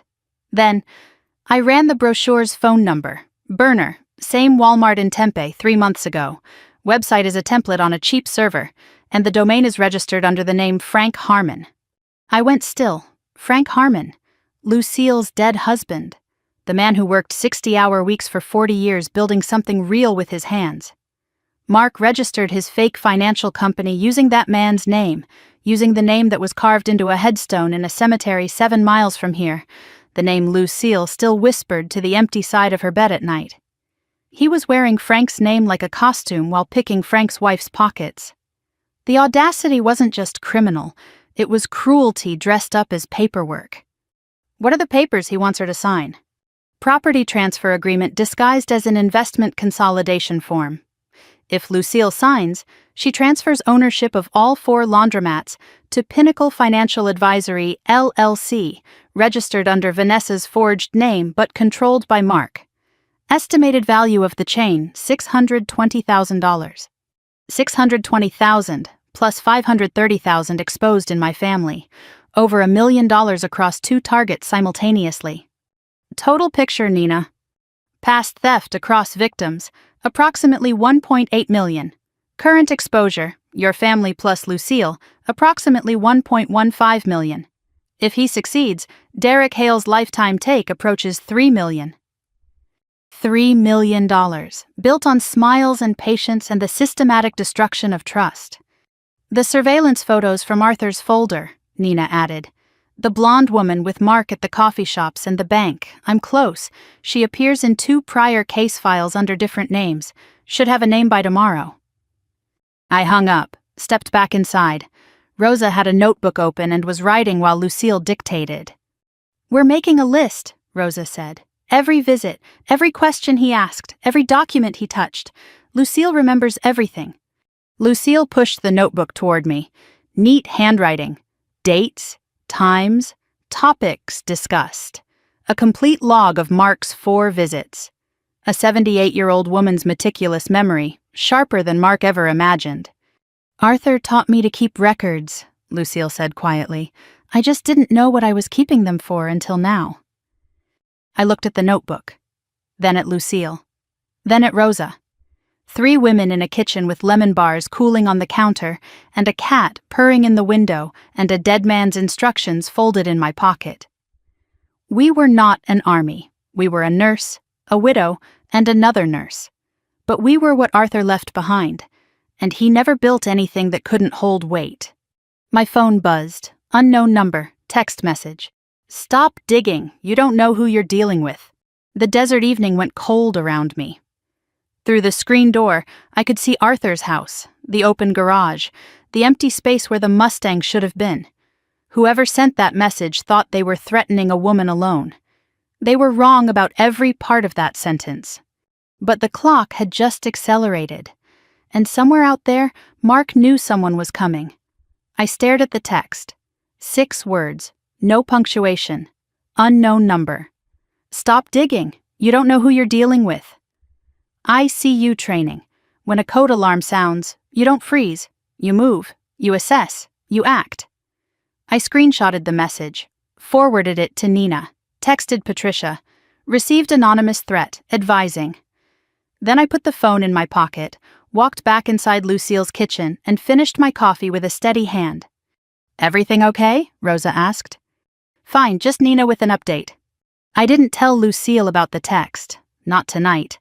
Not here, where the lemon bars were cooling and butterscotch was purring, and for one brief moment the world smelled like it used to smell when Arthur was alive. I walked the 37 steps home. The desert night had dropped cold, the way Arizona does after sundown, heat draining from the earth like a held breath finally released. Stars visible. Coyotes yipping somewhere in the wash behind the neighborhood. Familiar sounds, almost comforting, but tonight every shadow had edges. I locked Arthur's front door, checked the windows, checked the garage, still empty, still smelling of oil and absence. Set the alarm system Arthur installed 3 years ago that I'd never bothered to use until now. My phone buzzed. Nina. Traced the text. Burner phone.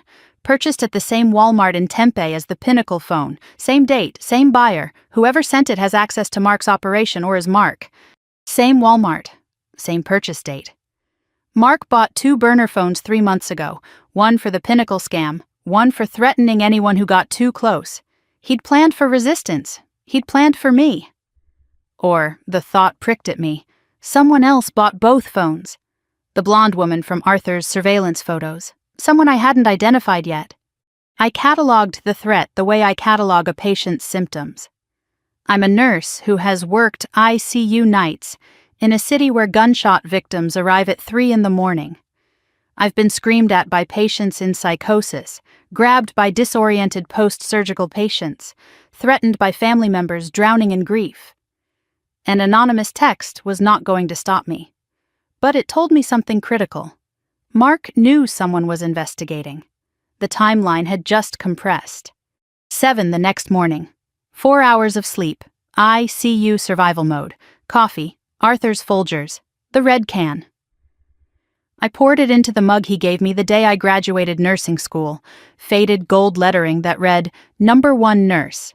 Barely visible anymore, but I could feel it under my thumb. Nina called.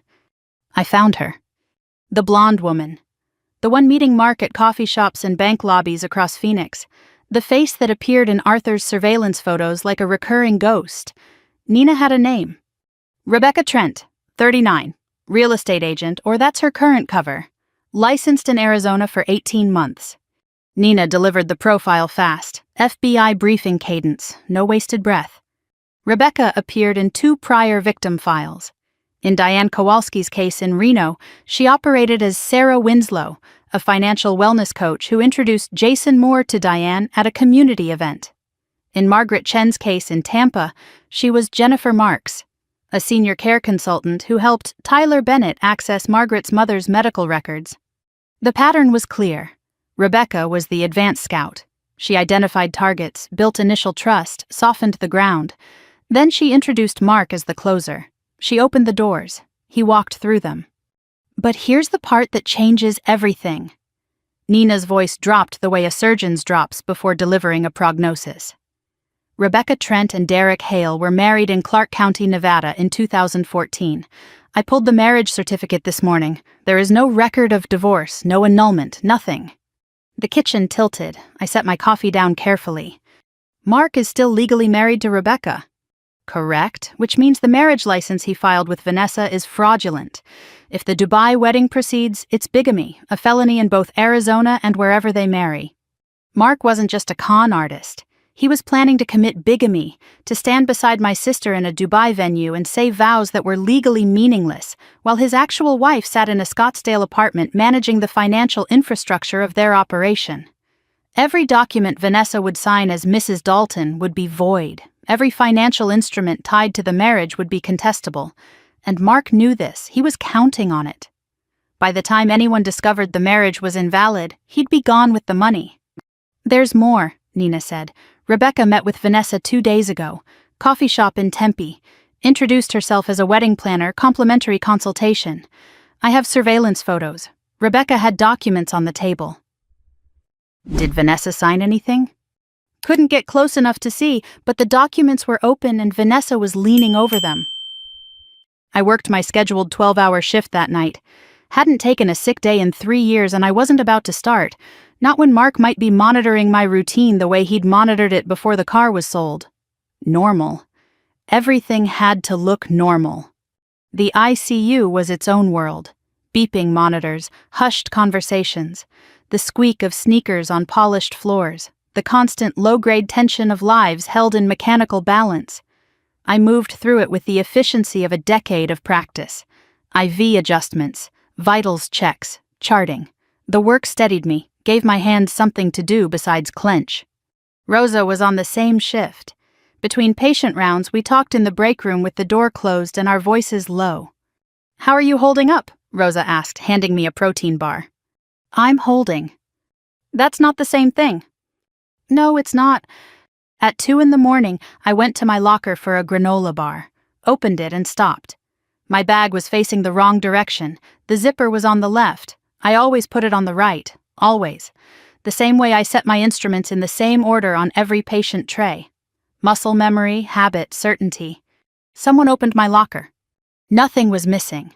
Wallet, keys, phone charger, all present. But the bag had been moved. The zipper was wrong. Someone went through my belongings while I was on the floor.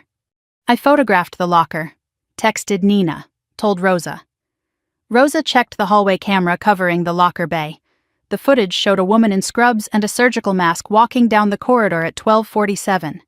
Not a nurse Rosa recognized. Not on the floor's staff roster for the night. "She came through the east entrance," Rosa said, replaying the footage. "Badge scan, but the number doesn't match anyone on shift. Could be stolen. Could be a visitor badge modified." A stranger in scrubs had searched my locker in the middle of the night. The anonymous text was not an empty threat. Someone was close, watching, probing, testing whether fear would make me stop. I took the protein bar out of the locker, ate it standing up, and went back to my patients. But the radar was fully engaged now. The ICU radar, the one that catches the flicker before the flatline, was no longer pointed at heart monitors. It was pointed at every unfamiliar face in the hallway. 4:30 in the morning, charting at the nurse's station. My phone vibrated. Vanessa. "Hey, sis." Her voice was bright, too bright. The kind of brightness that has been rehearsed in front of someone coaching every line. "Mark and I were talking, and we feel bad about how things went with the car. He really does. He wants to make it up to you." I closed my eyes. I could almost hear Mark's voice behind her words. Coaching. Scripting. "He'd love to take us all to dinner this Friday. Just family. Talk things out. He's been stressed with the wedding planning, and he knows he came on too strong." This was a probe. Mark was using Vanessa to test my emotional state. Was I still angry? Suspicious? Had I done anything? The invitation was not reconciliation. It was reconnaissance.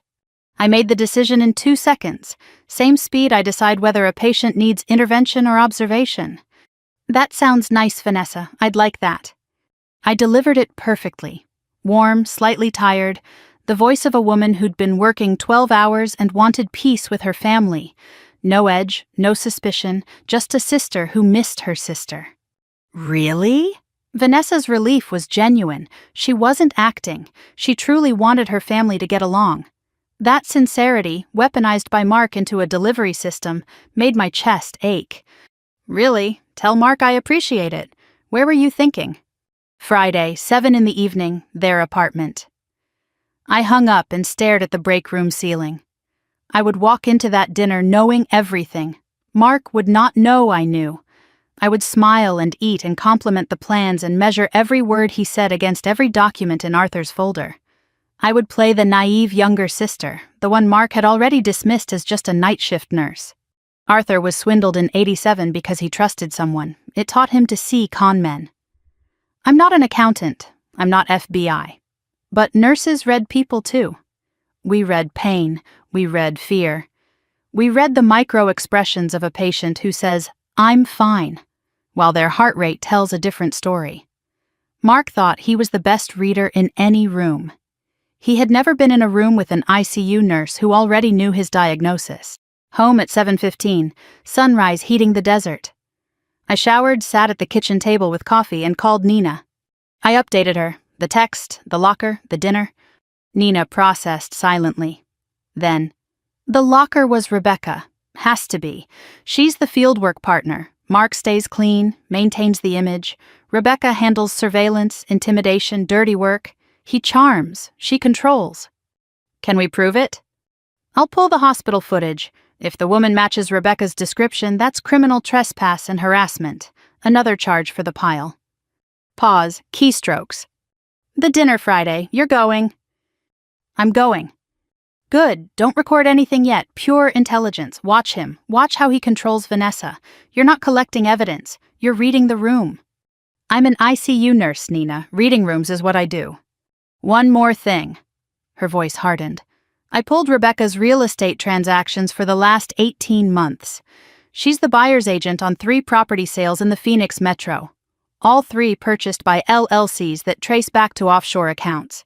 She's not just Mark's wife and accomplice. She's laundering money through real estate. This is not a solo con man. This is an organized fraud ring. Organized fraud ring. A partnership. A machine built to find, isolate, drain, and discard vulnerable people. My grandfather didn't just uncover a con artist. He uncovered a criminal enterprise. Does Castillo know? Briefing him this afternoon. This changes the case from state to potential federal. Wire fraud across state lines. Money laundering. Conspiracy. Federal. The word sat in the morning air like something with weight. I looked at Arthur's chair. Empty, his mug on the counter. I picked it up, held it, cool ceramic against my palm. We're coming for them, Papa, I whispered. Nina's voice pulled me back. Chloe, there's something else, and you're not going to like it. I set the mug down. Rebecca met with Vanessa again yesterday. Same Tempe coffee shop. I had an operative tailing her, wedding binder on top of the table, but the pages underneath were not about floral arrangements. What were they? Financial documents. Couldn't get photos from the distance, but I watched Vanessa sign something. 2 signatures. 2 separate pages. My blood went cold. We don't know what she signed. Could be wedding contracts, could be venue paperwork. Nina paused. Or it could be the co-ownership deed for your grandfather's house, or a power of attorney. The dinner Friday isn't just intelligence anymore, Chloe. It may be our last chance to reach Vanessa before Mark locks everything down. I sat at the table. Morning light fell through the kitchen window across the empty chair. On the counter, Arthur's Folgers can sat beside the stove. Same spot, same brand. Somewhere in a Scottsdale apartment, my sister was signing documents handed to her by the wife of the man she thought she was marrying, and she had no idea. Friday was 3 days away. I opened the folder, spread its contents across the table, and started preparing for dinner the way Arthur would have prepared for a federal audit. Methodically, thoroughly, and without a shred of mercy. Friday, 6:15 in the evening. I stood in front of the bathroom mirror in Arthur's house wearing the turquoise blouse Vanessa gave me last Christmas. Deliberate. A peace offering signal. Something Mark would notice and read as submission. I looked at myself and thought about what Nina told me on the phone 30 minutes ago. Don't record. Don't confront. Don't mention Harold, the folder, the bonds, or Lucille. You're there to observe. Watch how he controls Vanessa. Watch his body language when money comes up. And find out what she signed with Rebecca. Rosa texted, "You got this. Read the room like a 12-lead EKG. If anything flatlines, get out." I picked up Arthur's Diamondbacks mug from the counter, held it for 3 seconds. A ritual now, a touchstone. Wish me luck, Papa. I drove to Scottsdale in the F-250. Desert sunset doing its thing, burnt orange melting into purple over the McDowell Mountains. Beautiful, indifferent. Arizona does not care about human drama. It just keeps burning. Pulling into the apartment complex, I noticed something I'd missed on every previous visit. The Audi was parked in a space marked Reserved, Unit 4C. But Vanessa told me they lived in 2B. Mark had a reserved space for a different unit. Why would a renter in a 1-bedroom apartment need that? I filed it. Said nothing. ICU nurses collect data before diagnosing.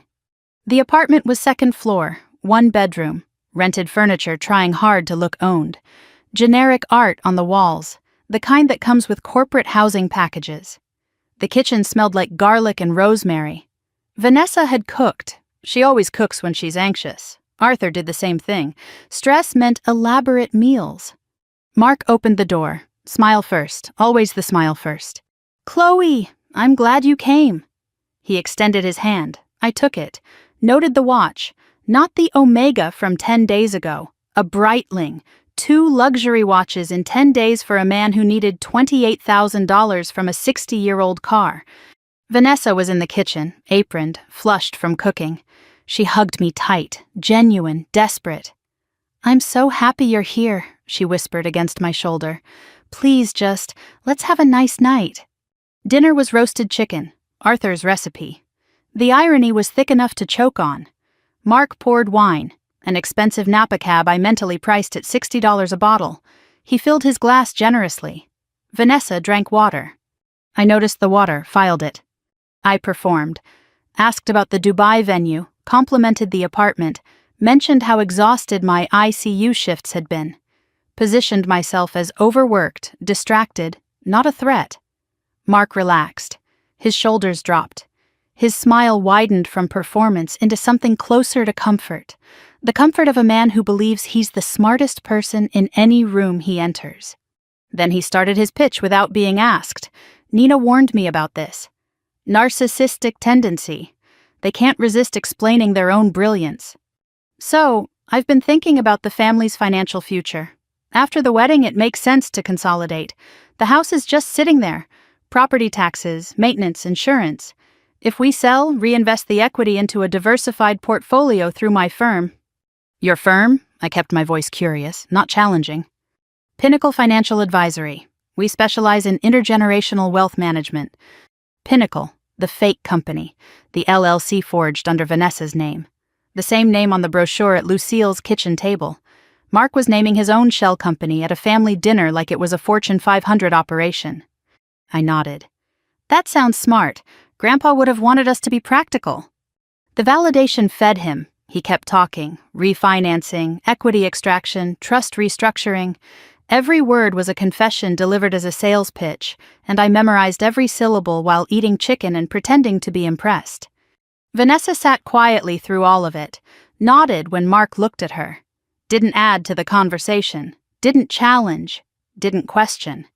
She was the portrait of a woman who had been slowly, methodically taught that her opinion was secondary to her partner's vision.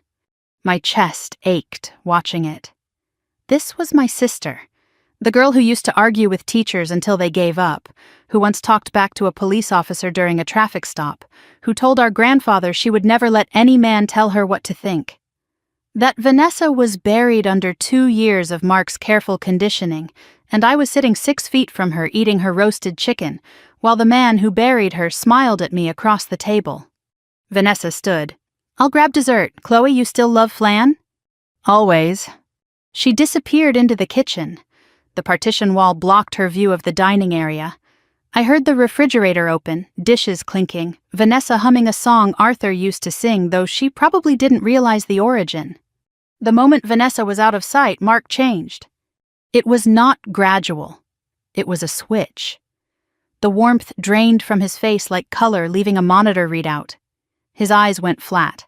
Reptilian. The smile vanished. What replaced it was not anger. It was assessment. Cold, calibrated assessment.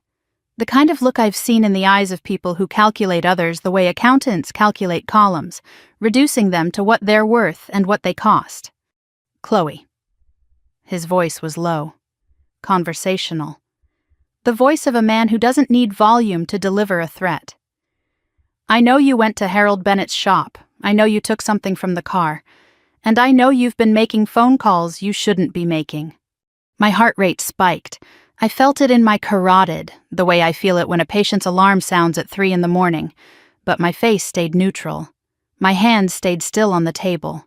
ICU stillness, the kind that keeps patients calm while their world is ending. "I don't know what you think you found," Mark continued, leaning forward, "but I want you to understand something. Vanessa is mine. This family's future is mine to manage. And that house, your grandfather's house, is going to be sold. The question is whether you cooperate and share in the proceeds, or resist and get nothing. He paused. Let it land. Then, your grandfather was a paranoid old man, Chloe. Whatever he left in that car was the ramblings of someone who couldn't accept that his granddaughter chose a better life. Don't make the same mistake he did. The word mistake. It hit different when I knew how Arthur died. Alone at his desk, headaches and dizzy spells he hid from everyone, working to protect his family from the man sitting 3 feet from me with a Breitling on his wrist and dead eyes behind a salesman's face. I did not flinch, did not argue, did not reveal a single card. I just want peace, Mark. I miss my sister. That's all I came for tonight. He studied me for 3 beats. Then the switch flipped. Warmth flooded back. The smile returned. The charming fiancé reappeared exactly as Vanessa rounded the corner carrying flan on a tray. "This looks amazing, babe," Mark said, his hand finding Vanessa's waist. "Chloe, your sister is an incredible cook. I'm the luckiest man alive." Vanessa glowed. The compliment landed on soil Mark had been carefully tilling for 2 years, soil where my sister's self-worth now depended entirely on his approval. I watched her light up at his words, and I wanted to scream the truth across the table. But I ate the flan instead. It was excellent. Arthur's recipe. The taste of it almost undid me. The rest of the dinner was theater. I asked about the guest list. "Small," Mark said. "Just close friends." Which meant no witnesses who knew Vanessa's real life. I asked about the honeymoon. Dubai, then maybe the Maldives. Or maybe the Cayman Islands, where Nina traced his offshore accounts. I smiled through all of it and filed every word. Then, casually, putting on my jacket by the door, "Vanessa, Mark mentioned Pinnacle Financial. Did you guys already start getting things organized? I thought I saw some paperwork on the table last time." Vanessa hesitated, glanced at Mark. He gave the micro nod. "Permission." "Oh, that's just some preliminary stuff Rebecca helped me with. She's our wedding planner, but she also does financial consulting. She helped me sign a few things, power of attorney for Mark, so he can handle the house paperwork while we're in Dubai, and some investment authorization forms." Power of attorney. Confirmed. Vanessa had signed a POA giving Mark legal authority over her financial decisions, and investment authorization forms that almost certainly funneled her accounts into Pinnacle's shell companies. I kept my face pleasant. That's so organized. I wish I had someone helping me like that. "Rebecca's amazing," Vanessa said. "You should meet her." "I'd love that." I hugged Vanessa at the door, held her 1 beat longer than normal. She didn't notice. Mark did. In the parking lot, walking past the Audi, I glanced at the reserved space for Unit 4C. Empty now, but there was a faded oil stain on the concrete and a single long blonde hair caught on the parking bollard. Rebecca had been parking here. 4C was her unit. Mark's accomplice and legal wife lived in the same apartment complex, 30 feet from my sister. The surveillance had been happening in plain sight. Home, kitchen table, Arthur's chair empty, the taste of flan still in my mouth. I called Nina, speakerphone, Rosa patched in. I debriefed them fast. Mark named Pinnacle at dinner, POA confirmed, signed willingly but under Rebecca's false pretenses. Investment authorization forms, likely transfer documents into Pinnacle's LLCs. Mark threatened me directly when Vanessa left the room. Called Arthur a paranoid old man, Rebecca likely living in 4C. "Nina, I'll confirm the lease tonight. If Rebecca is living 30 feet from Vanessa, it's not just accomplice work. It's active real-time surveillance." Patricia joined the call. "The POA is the immediate crisis. With that document, Mark can authorize sales, transfers, refinancing, anything in Vanessa's name. He doesn't even need her present. We need it revoked. But if Vanessa revokes before we're ready, Mark bolts." "How fast can he move?" I asked. "With a signed POA, he could list the house Monday morning, buyer by Wednesday, close in 30 days, money gone before you contest it." "Nina, he won't wait for the wedding. The POA was the prize, not the marriage. He already has what he needs.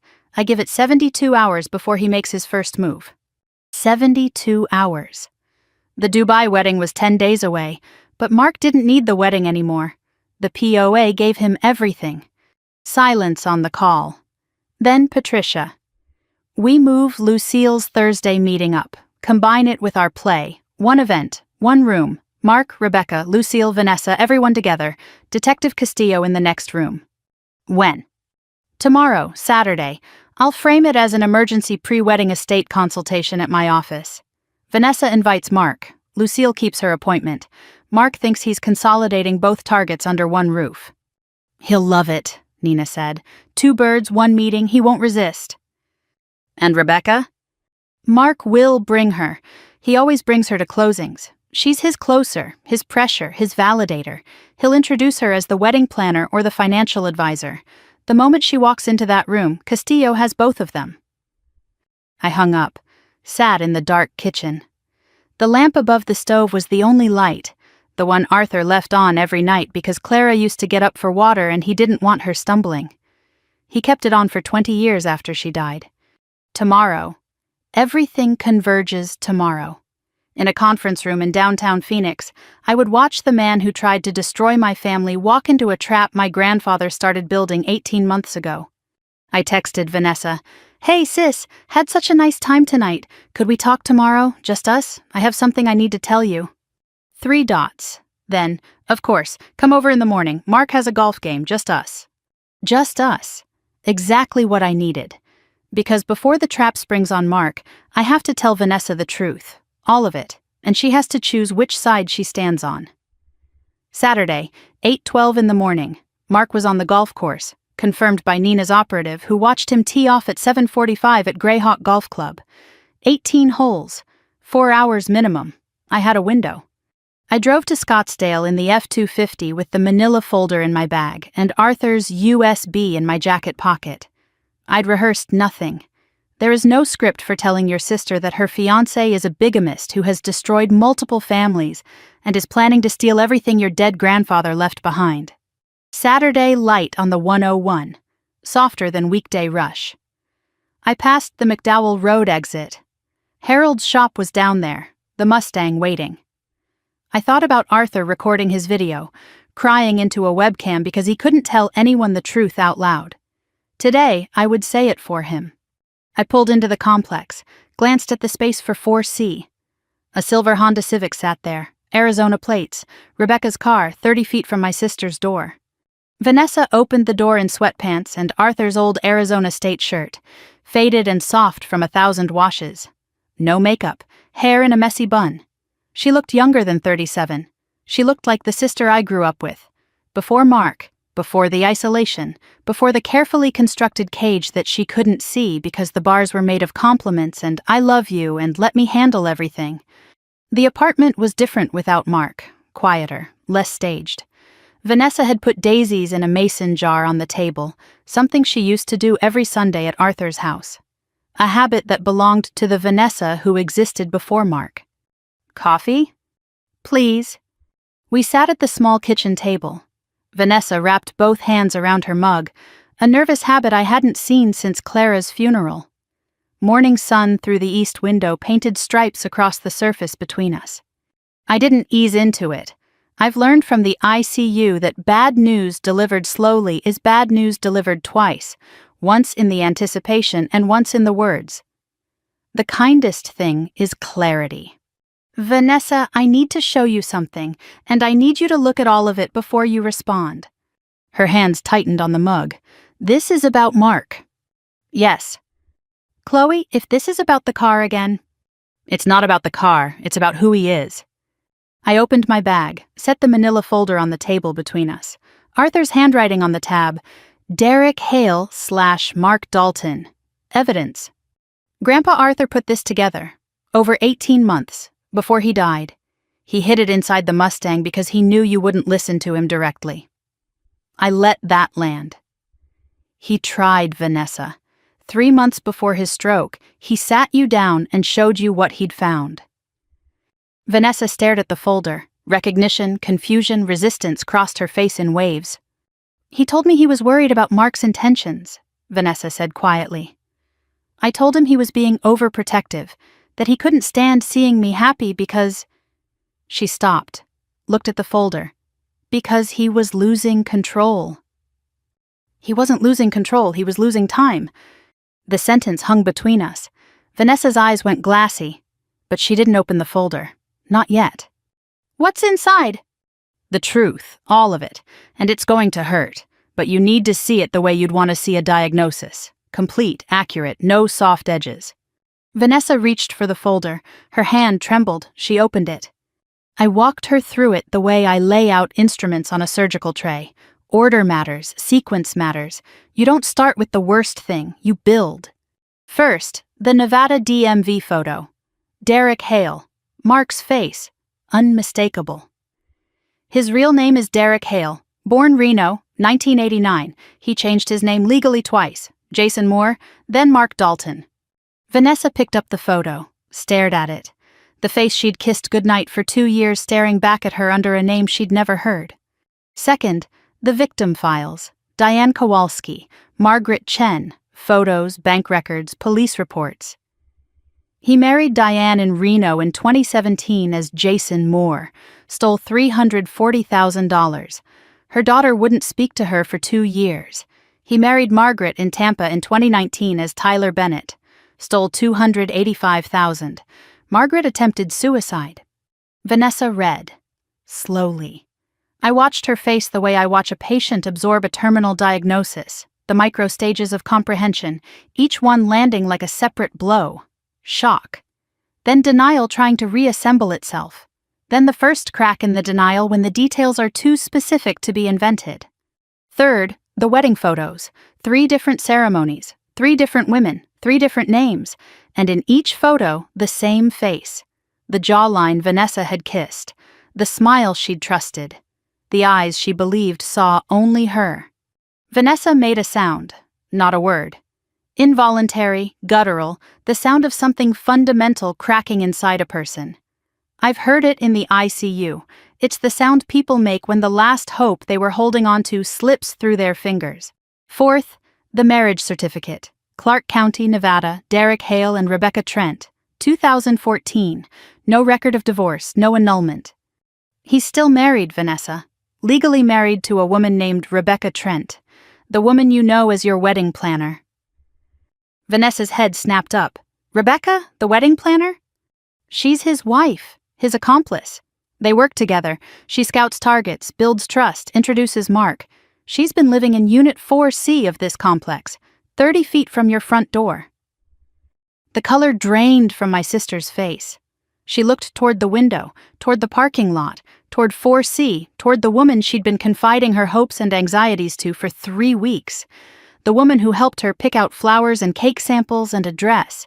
The woman who handed her financial documents to sign while asking about her registry. Vanessa pushed back from the table, stood, paced to the window and back. Her breathing was ragged. No, this isn't. You're wrong. You're jealous. You've always been jealous because Grandpa loved me differently, and now you're trying to... Vanessa. Destroy the one good thing in my life because you can't stand that I moved on, and you're still living in Grandpa's house like a ghost. Vanessa, sit down, there's a video. The word stopped her. She turned. What video? I pulled out my phone, opened the file, set it on the table between us, pressed play. Arthur appeared on the screen. The desk, the green lamp, the flannel shirt, the reading glasses. Chloe, if you're watching this, then I didn't make it. Vanessa sank into her chair. Her hand covered her mouth. Arthur's voice filled the apartment. Vanessa is not at fault. She is a victim. These men know exactly what loneliness looks like and how to weaponize it. She was grieving, she was vulnerable, and he walked into her grief group wearing a dead mother's story like a costume. Vanessa was crying silently. Arthur continued. If Vanessa is watching this too, sweetheart, I need you to hear me. I tried to tell you. I sat you down and showed you what I found, and you told me I was paranoid, that I was losing my mind. And maybe you were right about some things. I am old. I am scared. But I am not wrong about this man. 40 years of reading numbers and reading people. I am not wrong. He removed his glasses, wiped his eyes. I'd seen this moment before, in Harold's office. But watching Vanessa see it was a different devastation entirely. Her grandfather speaking to her from beyond his grave, saying, I knew, I tried, You didn't believe me. I love you anyway. I love you, Vanessa. I love you enough to hide the truth in a car and pray that your sister finds it in time. Forgive me for not being braver. Forgive me for hiding instead of fighting harder." The video ended. The apartment was silent except for the hum of the refrigerator and the sound of my sister falling apart. Then Vanessa spoke, barely a whisper. He knew everything, and I told him he was losing his mind. "You didn't know." I should have listened. He came to me and I pushed him away and then he died and I... Her voice broke completely. "I sold his car, Chloe. I sold the car that had the only thing that could save us. The car is safe. Harold bought it to protect it, just like Grandpa asked him to." Vanessa looked up, tears and mascara and something else. The first glimmer of fury. The kind that doesn't burn hot. The kind that freezes everything it touches into something harder than it was before. A long silence. She stared at the table, the folder, the photos, the phone with Arthur's frozen face on the pause screen. Then she put her hand on her stomach. The gesture was small, unconscious, protective. I saw it. The nurse in me saw it before the sister did. "Vanessa?" "I'm pregnant." Her voice was hollow. 8 weeks. Found out last Monday. Haven't told Mark. I was going to tell him in Dubai on our wedding night. The room tilted. 8 weeks. A baby. And the man Vanessa chose to be its father was Derek Hale, a serial predator married to another woman, the same man who drove Margaret Chen to a hospital bed with a bottle of Ambien. I did what I've done 1,000 times in the ICU when the situation is worse than anyone expected, and the patient is looking at me for an answer I don't have. I breathed, I steadied, I found the one true thing, and I said it. "You're carrying your baby, not Derek Hale's, not Mark Dalton's, your baby, Arthur's great-grandchild, and this child is going to grow up in a family that tells the truth and protects each other. That starts now." Vanessa's hand stayed on her stomach. Her eyes were red, but they were clearing, the fog of 2 years of conditioning burning off like morning mist over the desert. "What do I need to do?" "Patricia Whitfield, Grandpa's lawyer, has a plan. Today. This afternoon. Mark thinks he's attending a pre-wedding estate consultation at her office. Lucille will be there too. Mark's been targeting her as well. Detective Castillo from Phoenix PD Financial Crimes will be in the next room. We need Mark to lay out his plan on camera, and we need you to play along, one last time." "You want me to sit across from him and pretend everything is fine?" "I want you to sit across from him knowing the truth and let him hang himself with his own words." The grandfather clock in the living room, Arthur's clock, moved here when Vanessa took this apartment, ticked steadily in the silence. Then Vanessa stood, wiped her face with the hem of Arthur's Arizona State shirt, looked at me with eyes that were no longer a victim's eyes. He made me keep a notebook about Grandpa's supposed cognitive decline. 23 entries, all fabricated. He coached me on what to write and when. Her voice hardened into something I recognized. Arthur's voice. The same steel. He used me as a weapon against my own family, made me sell the car that was supposed to protect us. And he's been sleeping 30 feet from his actual wife while planning our wedding. She picked up the marriage certificate, studied it. I'll do it. I'll sit in that room and I'll smile and let him pitch every dirty detail. And when it's over, I'll watch him put in handcuffs, for Grandpa, for Diane, for Margaret, for this baby, who will never know what their biological father was because we're going to make sure he's in prison before this child is born. I reached across the table and took my sister's hand, held it. The first real touch between us since before Arthur died. The first honest moment in 2 years. I called Patricia, speakerphone. "Vanessa's in, she knows everything, she's ready." Patricia's voice was steel in satisfaction. "Good. Meeting confirmed for 3 this afternoon. Conference room B. Mark thinks it's routine pre-wedding paperwork. Lucille arrives at 2:45. Castillo's team in position by 2:30. And Chloe? Nina just confirmed. Rebecca is with Mark right now. He'll bring her. They always close together." "Then we end it together too," I said. 3 o'clock, 5 hours. The trap Arthur started building 18 months ago was about to close. 11 in the morning. Arthur's kitchen table had become a command center. 6 people around it, the most it had held since his last Thanksgiving dinner. I sat at the head, Arthur's chair, I didn't plan it, didn't think about it, just sat down. Rosa noticed, said nothing. But I felt the weight of it. The chair where Arthur read the paper, balanced the checkbook, made his last phone calls to Nina before the stroke took everything. Vanessa sat to my left, pale but composed. She'd changed out of the sweatpants into a blouse and pressed slacks. War clothes. Her coffee mug rested between both hands, and every few minutes her left hand drifted to her stomach, unconscious, protective. Nina Salazar was across from her, laptop open, phone flat on the table, a folder of surveillance photos stacked in order. Harold Bennett sat at the far end in a clean flannel instead of his usual coveralls, driven in from Scottsdale at 9. He hadn't spoken much, didn't need to. His presence was the anchor, the man Arthur trusted enough to build a hidden compartment and keep a 23-year promise. Rosa had a notebook, logistics already mapped. Route to Patricia's office, drive time, parking, a bag packed with water, snacks, and a burner phone for Vanessa. Patricia Whitfield was on speaker from her office downtown. Her voice filled the room with the authority of a woman who had won cases against men like Mark before, and fully intended to win this one. Conference Room B, Whitfield Legal, 17th floor, 1 North Central Avenue. Security cameras in the lobby, elevator, and hallway. The conference room has 2 cameras, one visible, one concealed. Arizona is a one-party consent state. As long as one person present consents to recording, and I consent, everything Mark says is admissible. She continued. Detective Castillo and one officer will be in conference room A, separated by a shared wall and a one-way observation window. Live audio-video feed. If Mark makes statements consistent with fraud, identity theft, or conspiracy, Castillo executes the arrest warrant on the spot. Arrest warrant? I asked. Signed by Judge Torres at 9:15 this morning.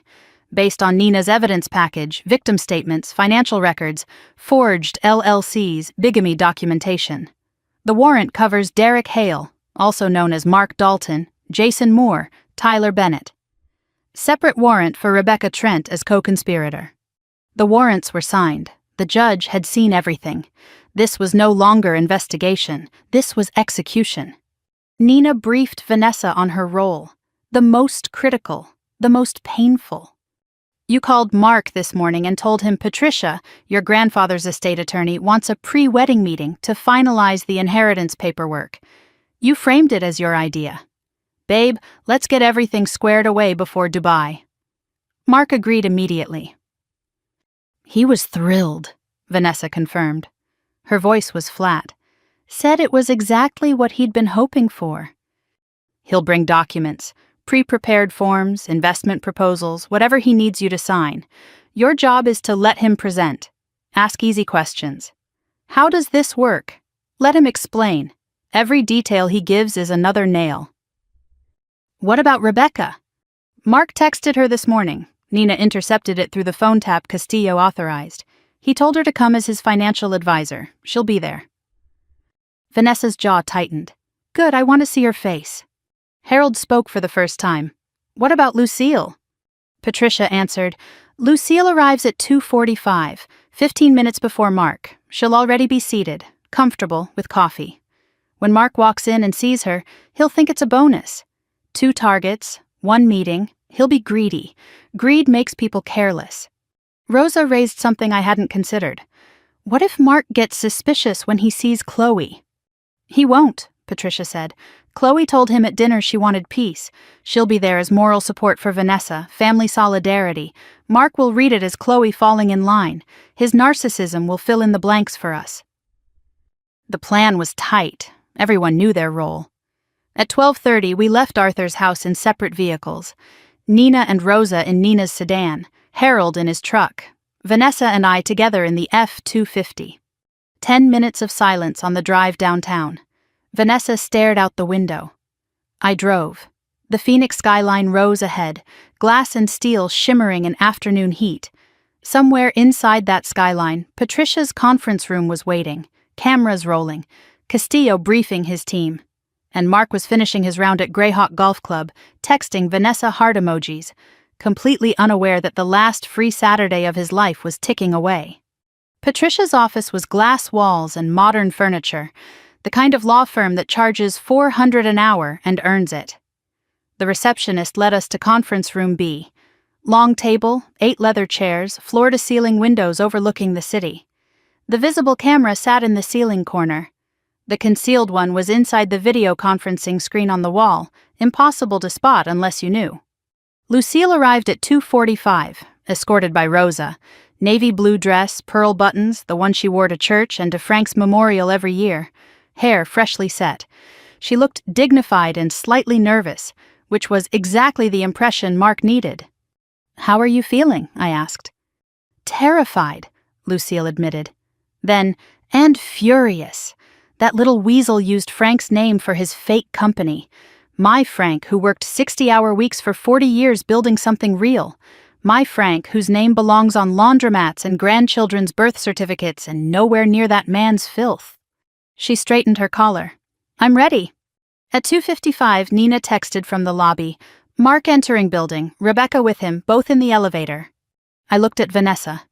She nodded. Her hand drifted to her stomach once, then dropped. Her face set into the mask she'd been wearing for 2 years. The loving fiancé, the trusting partner, one last performance. Patricia entered the conference room, sat at the head of the table. Legal pad, pen, water. The posture of a woman who'd done this 100 times and never tired of the part where the door opened. The elevator chimed in the hallway. Footsteps. The door opened. Mark entered first. Charcoal suit, crisp white shirt, no tie, the relaxed professional look. Leather portfolio under his arm, monogrammed. His smile swept the room. Patricia, Vanessa, me, Lucille. He didn't miss a beat when he saw Lucille. If anything, his smile widened. "Mrs. Harmon, what a pleasant surprise." He crossed to her, took her hand in both of his. "How's Butterscotch? Still ruling the porch?" He remembered the cat's name. He remembered the porch. Details collected during his 4 visits to her home, filed away the way a predator memorizes the layout of a henhouse. Lucille smiled, played her part. "Oh, you know Butterscotch, still the king." Behind Mark, Rebecca Trent entered. Blonde, tailored cream blazer, tablet and folder in hand.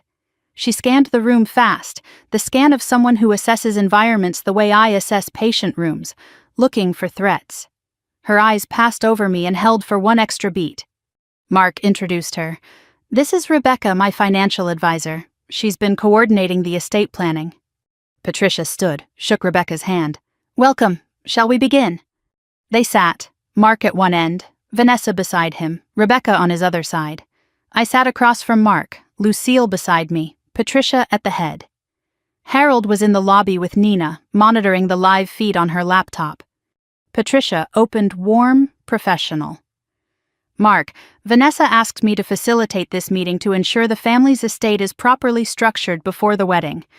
I understand you have some proposals regarding the house, the trust, and the financial accounts. Walk us through your thinking." Mark opened his portfolio, printed documents, charts, spreadsheets with projected returns. He'd prepared, he'd rehearsed. He'd done this before, many times, in many rooms, with many families. He began, confident, articulate, convincing. "The Ramirez estate, Arthur's legacy, is currently fragmented. The house is co-owned by Vanessa and Chloe, which complicates any future sale or refinance. The trust is locked, irrevocable unfortunately, but Vanessa's share of the savings and the house equity represent significant untapped potential." Professional slides on his tablet, return projections, risk assessments. It looked legitimate. It sounded legitimate. A person without Arthur's folder would have been impressed. My recommendation: transfer the house into single ownership under Vanessa. Simplifies the title, reduces complications. Simultaneously redirect the savings into a managed portfolio through Pinnacle Financial Advisory, my firm, where returns will significantly outperform the current bank rate. He turned to Lucille, seamlessly, as though she'd always been part of the agenda. "Mrs. Harmon, I know we've discussed something similar for your holdings. The laundromats generate revenue, but the underlying real estate is the real asset. If you're interested, we can fold everything into the same diversified structure, strength in numbers." He was doing it, on camera. in a lawyer's conference room, with a detective listening through the wall.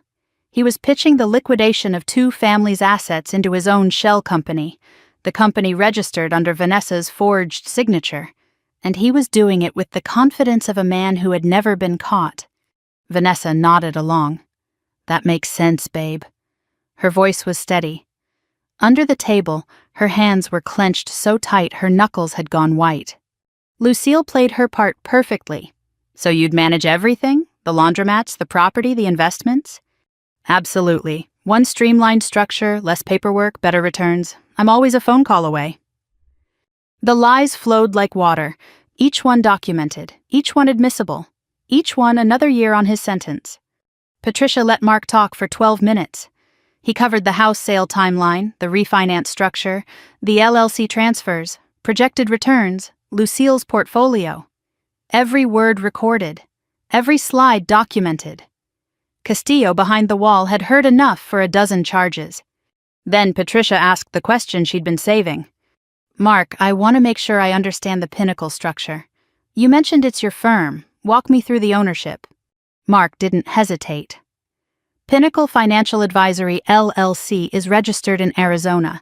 Vanessa is listed as co-owner. We set that up together, and the operational management runs through a subsidiary I oversee directly. "And the subsidiary? That's registered under your name? Mark Dalton?" "Correct." Patricia wrote something on her legal pad, pushed it across the table. "Not to Mark, to me." I read it. "He just confirmed LLC control on record. Castillo is ready." Patricia folded her hands, looked at Mark. Her expression shifted from professional warmth to something much colder, the expression of a lawyer who has just watched her opposing party confess on camera. "Thank you, Mark. Very thorough." She paused. The pause was deliberate, theatrical even. Patricia understood pacing the way I understand heart rhythms. "One more question. When you established Pinnacle and listed Vanessa as co-owner, did Vanessa sign the incorporation documents herself, or did someone else handle that?" The temperature in the room dropped. Not literally, but I felt it.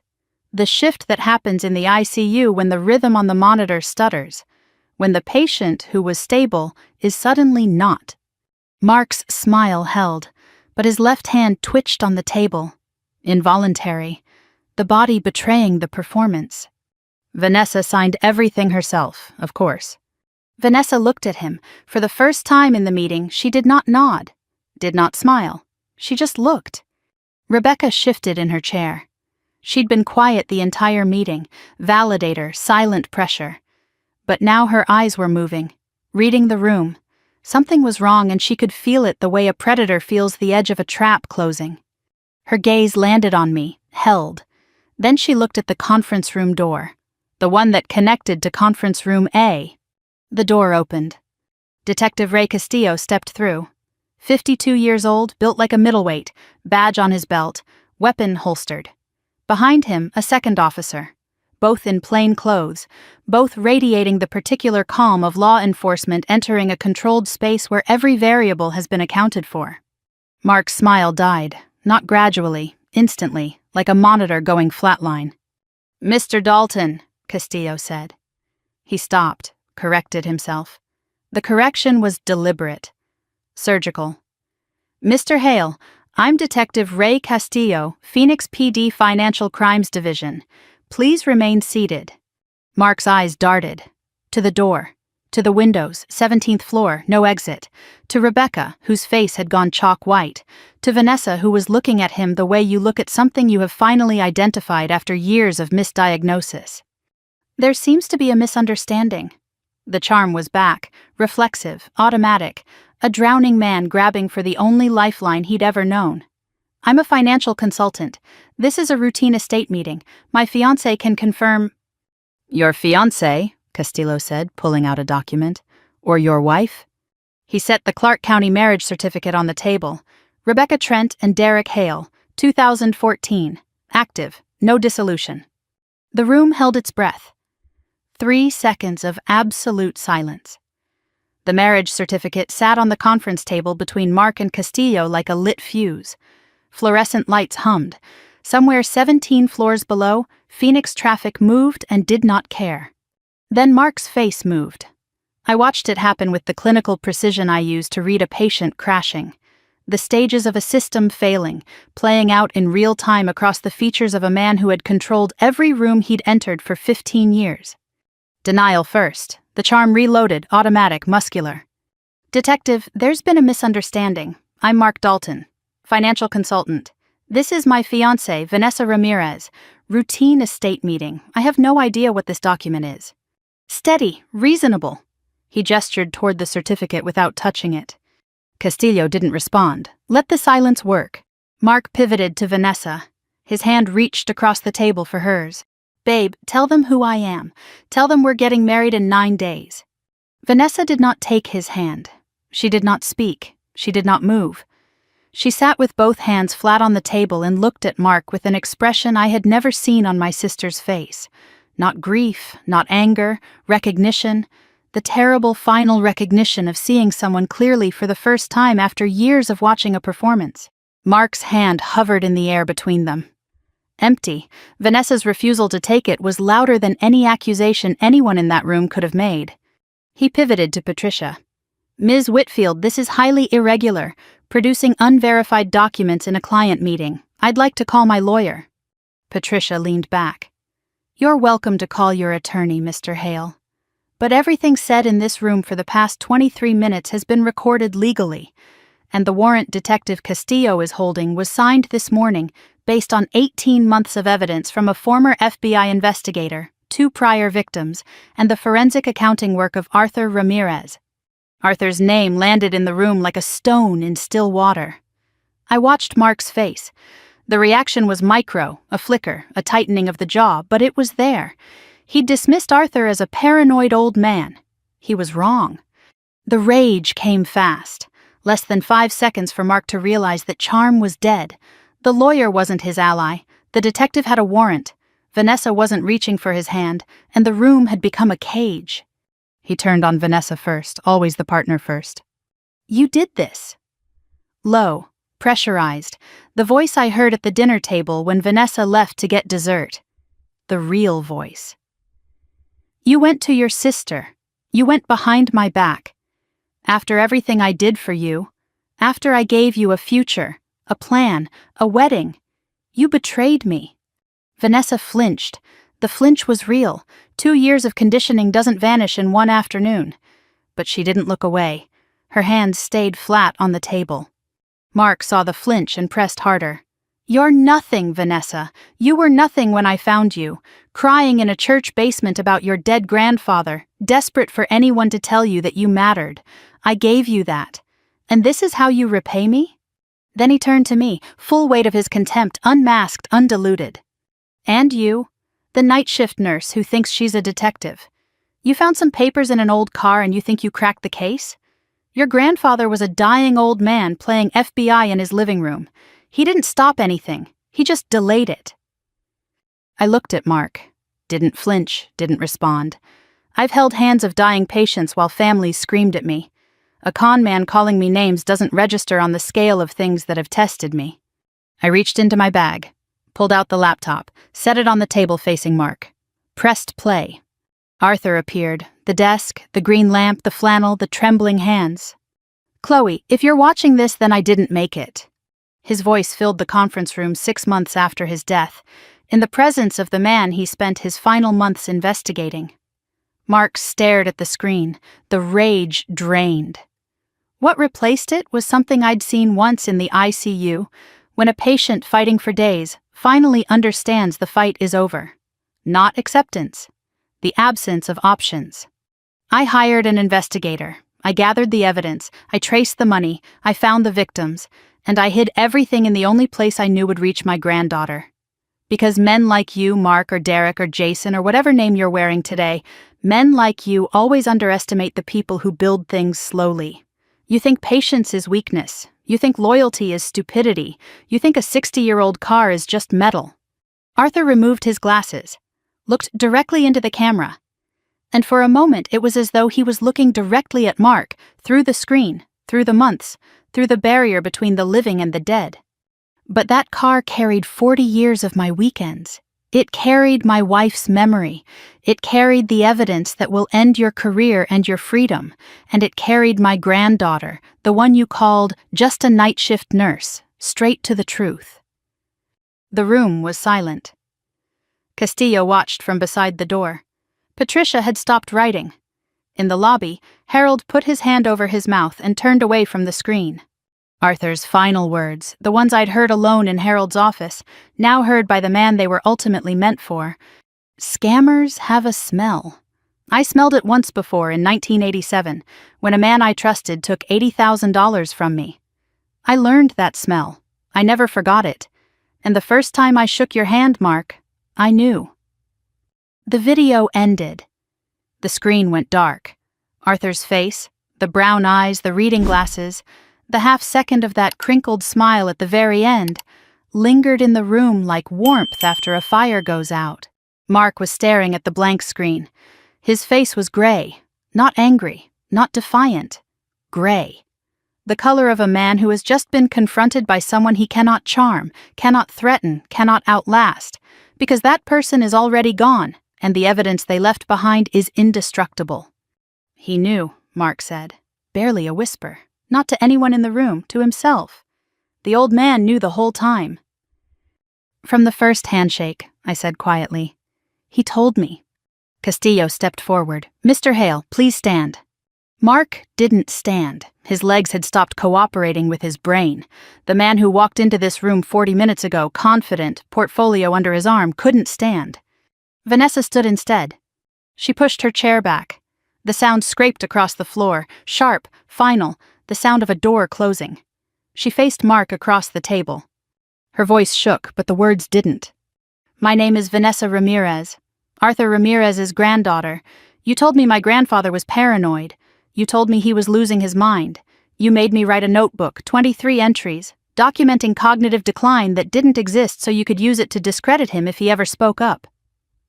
She paused. Her hand moved to her stomach. I sold his car because you told me it was the practical thing to do. I signed a power of attorney because you told me it was for our future.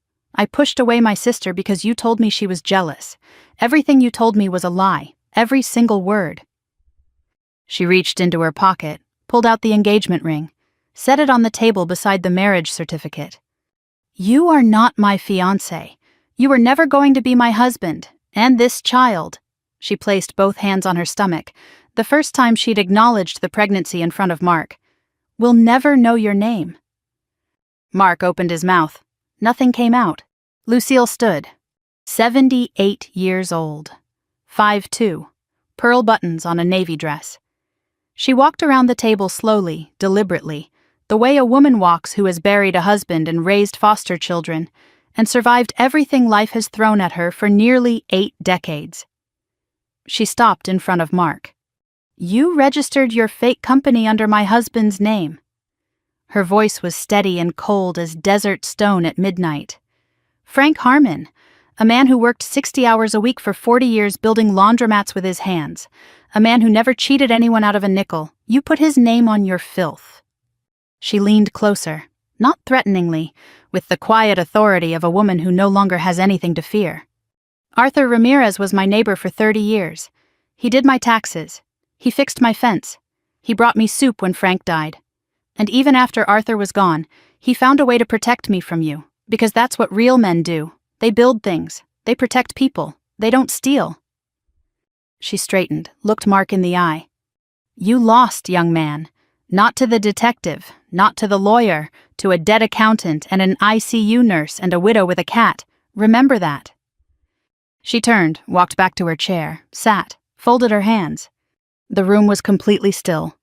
Castillo broke the silence. Mr. Hale, stand up. You have the right to remain silent. Mark stood. The second officer stepped forward. Handcuffs clicked, the sound small, metallic, final. Miranda rights read in Castillo's measured baritone. Mark's wrists behind his back. The charcoal suit bunched at the shoulders. The Breitling caught the fluorescent light. One last flash of the costume before it became evidence. Rebecca hadn't moved from her chair. She'd watched everything with the stillness of someone calculating probabilities. Now Castillo turned to her. Mrs. Hale. The use of her legal married name was deliberate. There's a warrant for your arrest as well. Conspiracy to commit wire fraud, identity fraud, money laundering through real estate transactions. Rebecca stood, slowly, placed her tablet on the table, extended her wrists. No resistance, no denial, no performance. She understood the math before anyone else in the room. The game was over, and cooperation was the only remaining asset. Officers escorted Mark toward the door. As he passed my chair, his legs hesitated. He looked at me. Up close, his eyes were ordinary. Brown, unremarkable. The eyes of a man you'd trust to manage your retirement. That ordinariness was the weapon. "Your grandfather was clever," he said quietly. "I didn't see him coming." "No one ever did. That was his whole thing." The officer pulled him forward, through the door, down the hallway, into the elevator. I didn't follow. I heard the handcuffs click. That was enough. The silence that followed was different. That earlier silence was tension. This was release. I felt it the way I feel the shift after a successful code, when monitors steady and someone says, "We got him back." Vanessa sat in her chair, tears rolling silently. Not grief, release. Rosa beside her, arm around her shoulders, saying nothing. Lucille was at the window looking out at the city. Butterscotch at home on the porch, unaware. She'd tell him later. She told Butterscotch everything. Harold appeared in the doorway, eyes red, crossed to me, placed both hands on my shoulders the way Arthur used to when I was small and had done something he was proud of. "He'd be so proud of you, kid, both of you." I looked at the empty chair. Arthur was never really in the chair. He was in the folder, the video, the lavender, the Mustang, Harold's loyalty, the truth hidden inside 60-year-old metal. "Ong oi song roy," I whispered. Vietnamese. The language Arthur taught me when I was small, the language we used for secrets. "Grandpa, it's done." Patricia collected her pad. "Criminal case is Castillo's now. Federal prosecutors will take over, wire fraud and laundering cross state lines. But we're not done. POA revoked immediately. LLCs dissolved. Accounts frozen. Civil suits for Vanessa, Lucille, Diane, Margaret. Mark and Rebecca's assets subject to forfeiture." She paused. Softer. "And Chloe, your grandfather's safe deposit box. Orozco at Wells Fargo told me Arthur came in twice. The second visit was 2 days before his stroke. He added something for Vanessa when the time was right." She looked at my bag. "You have an envelope you haven't opened." The sealed envelope. "For Vanessa. Give her this when she's ready." It had been in my bag since the vault, through everything, waiting. The way everything Arthur built was designed to wait until the moment it was needed most. I looked at Vanessa. She looked back. 2 sisters, Arthur's granddaughters, bruised and standing. "Let's go home," I said. "We have one more thing to open." 2 months later, the kitchen smelled like Folgers and prenatal vitamins. Arthur's house, the oak table, the stove light that had been on since Clara died. But it felt different now. Shoes by the front door, a vitamin bottle on the counter, baby name books beside the toaster. Vanessa lived here now. I poured coffee into Arthur's Diamondbacks mug, every morning. Not a shrine, a habit. I opened my laptop. Patricia's weekly case update, a Saturday ritual now. Derek Hale was indicted on federal charges 6 weeks ago. Wire fraud, identity fraud, elder financial abuse, conspiracy. The U.S. Attorney's Office took the case after the FBI reviewed Castillo's evidence. Nina's former colleagues called her to say the file was the most complete private investigation they'd ever received. Arthur would have liked that. Derek was held without bail. His public defender tried for a 12-year plea. The judge reviewed victim statements from Diane, Margaret, Vanessa, and Lucille. Denied it. Trial set for September. Prosecutors asking 15 to 18. Rebecca took the deal. Full cooperation. Named every LLC, every offshore account, every alias across 11 years. 4 years minimum security plus 5 supervised release. I didn't feel satisfaction, didn't feel rage. Something more complicated. The recognition that Rebecca was both predator and product. She'd serve her time. Whether she came out different wasn't my story to write. Civil suits were moving.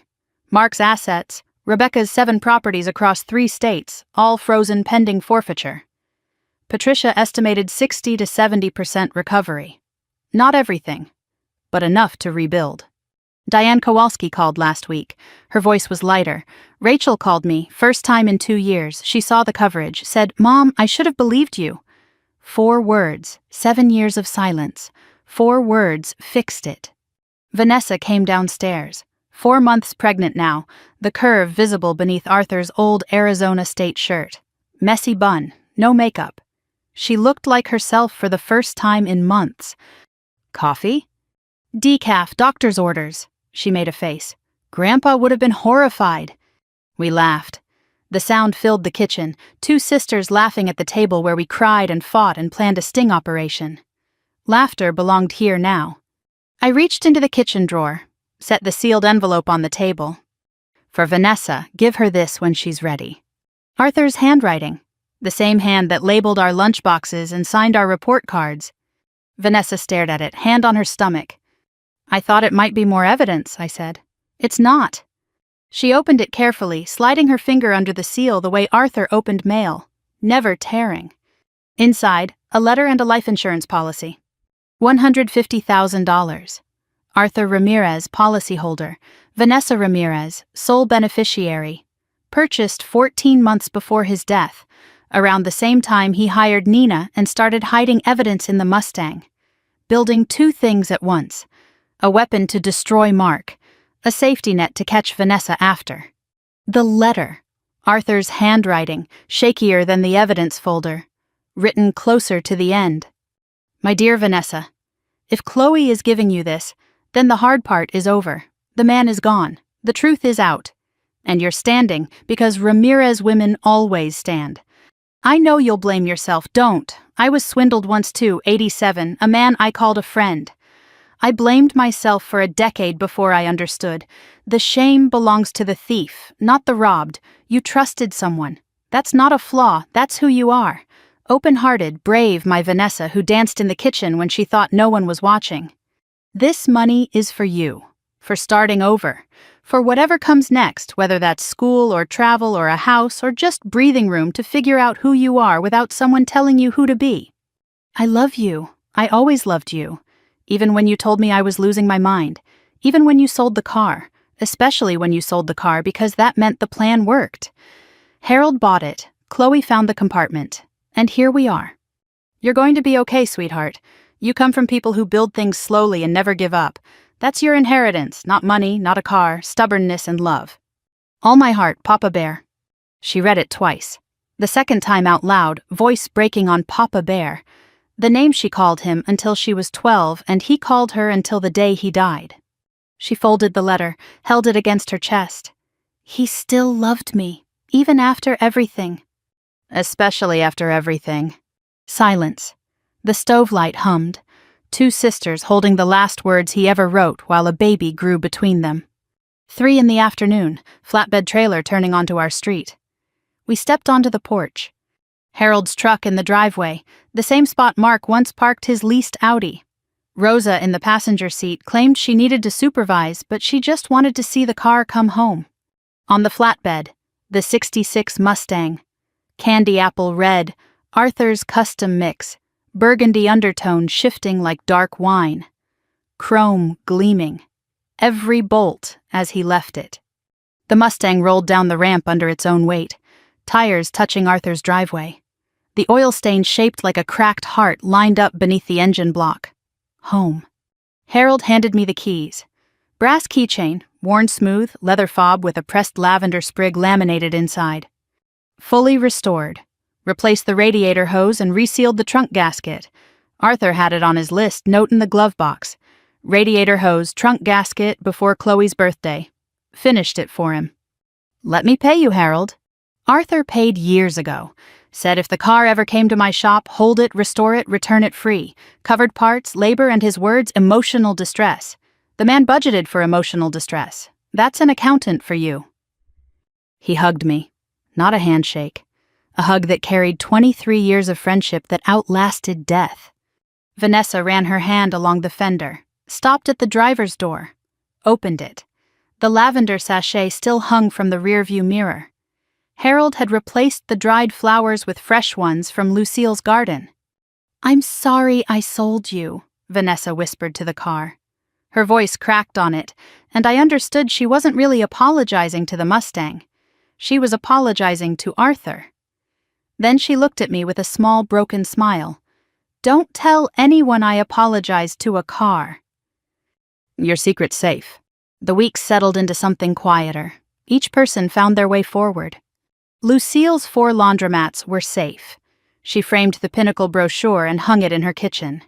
Joined the Maricopa County Elder Fraud Awareness Coalition, spoke at senior centers twice a month, started every talk. "My name is Lucille Harmon. A con man tried to steal my husband's legacy. A dead accountant, an ICU nurse, and a cat named Butterscotch stopped him. Still baked lemon bars every Thursday, started adding lavender sugar. Arthur's garden still growing in her yard. Nina's evidence package became an FBI training template. Rosa got promoted to charge nurse and appointed herself Vanessa's birthing coach, hospital bag already packed with 3 containers of Lucille's lemon bars inside. Patricia's forfeiture proceedings ground forward, $1.8 million in real estate to be liquidated. Justice moves slower than revenge, she told me, but it carries heavier. Margaret Chen started a support group in Tampa, Survivors of Romance Fraud, 12 members. She emailed, "Your grandfather gave me proof I wasn't stupid. I was targeted. There's a difference. I teach that difference every Tuesday." I established the Arthur Ramirez Scholarship at Mesa Community College. $10,000 a year for students in accounting or finance. The essay prompt, describe a time someone in your family protected you and what you learned. First recipient was Sophia, 19, raised by her grandmother. Her essay described a shoebox of receipts under the bed. Abuela said numbers don't lie, and if you know the numbers, nobody can cheat you. Arthur would have loved her. Saturday morning, 5:45, sky still violet. I opened the garage, the Mustang in its spot, tools on their shadow boards. I'd started using them, changing oil, checking plugs, tightening the alternator belt. Arthur's restoration journal open on the bench. I wrote in it now, new entries. Continuing the book he started 40 years ago. I turned the key. The 440 Magnum fired, vibrating through the wheel, through the seat, up my spine, the sound of patience. Down the driveway, past Lucille's house, Butterscotch in the window, past the block where Arthur taught me to ride a bicycle, past the grief center on McDowell, different people in those chairs now. East toward the Superstition Mountains, the stretch of desert where Arthur took 16-year-old me for my first lesson in this car. I could still hear him in the passenger seat, calm as always, one hand braced on the dash, the other pointing at the road ahead. "Both hands on the wheel, kiddo. Feel the engine. Don't fight it. Listen." Sun broke the ridge. Gold across red sand and saguaro and the endless patient desert that has watched generations of Ramirez women drive through it. I rolled the window down.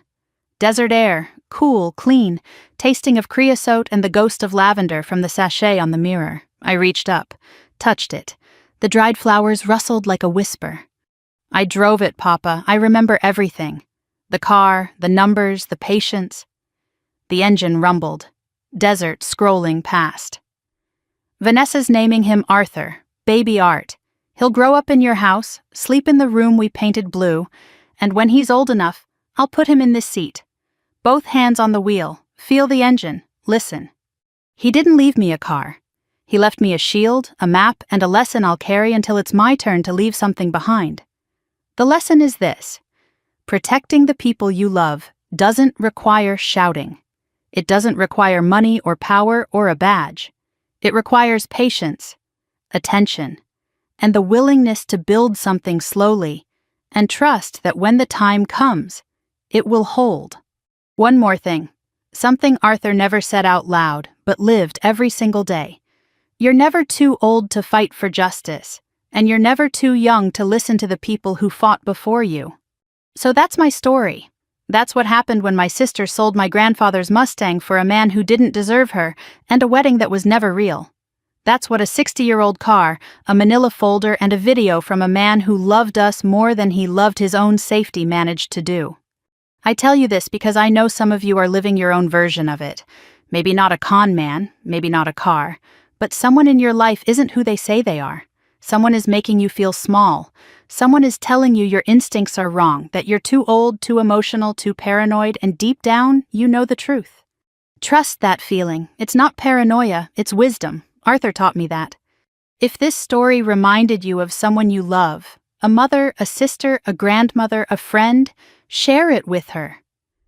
Not because I'm asking you to share a video, because she deserves to hear that ordinary women can fight back and win.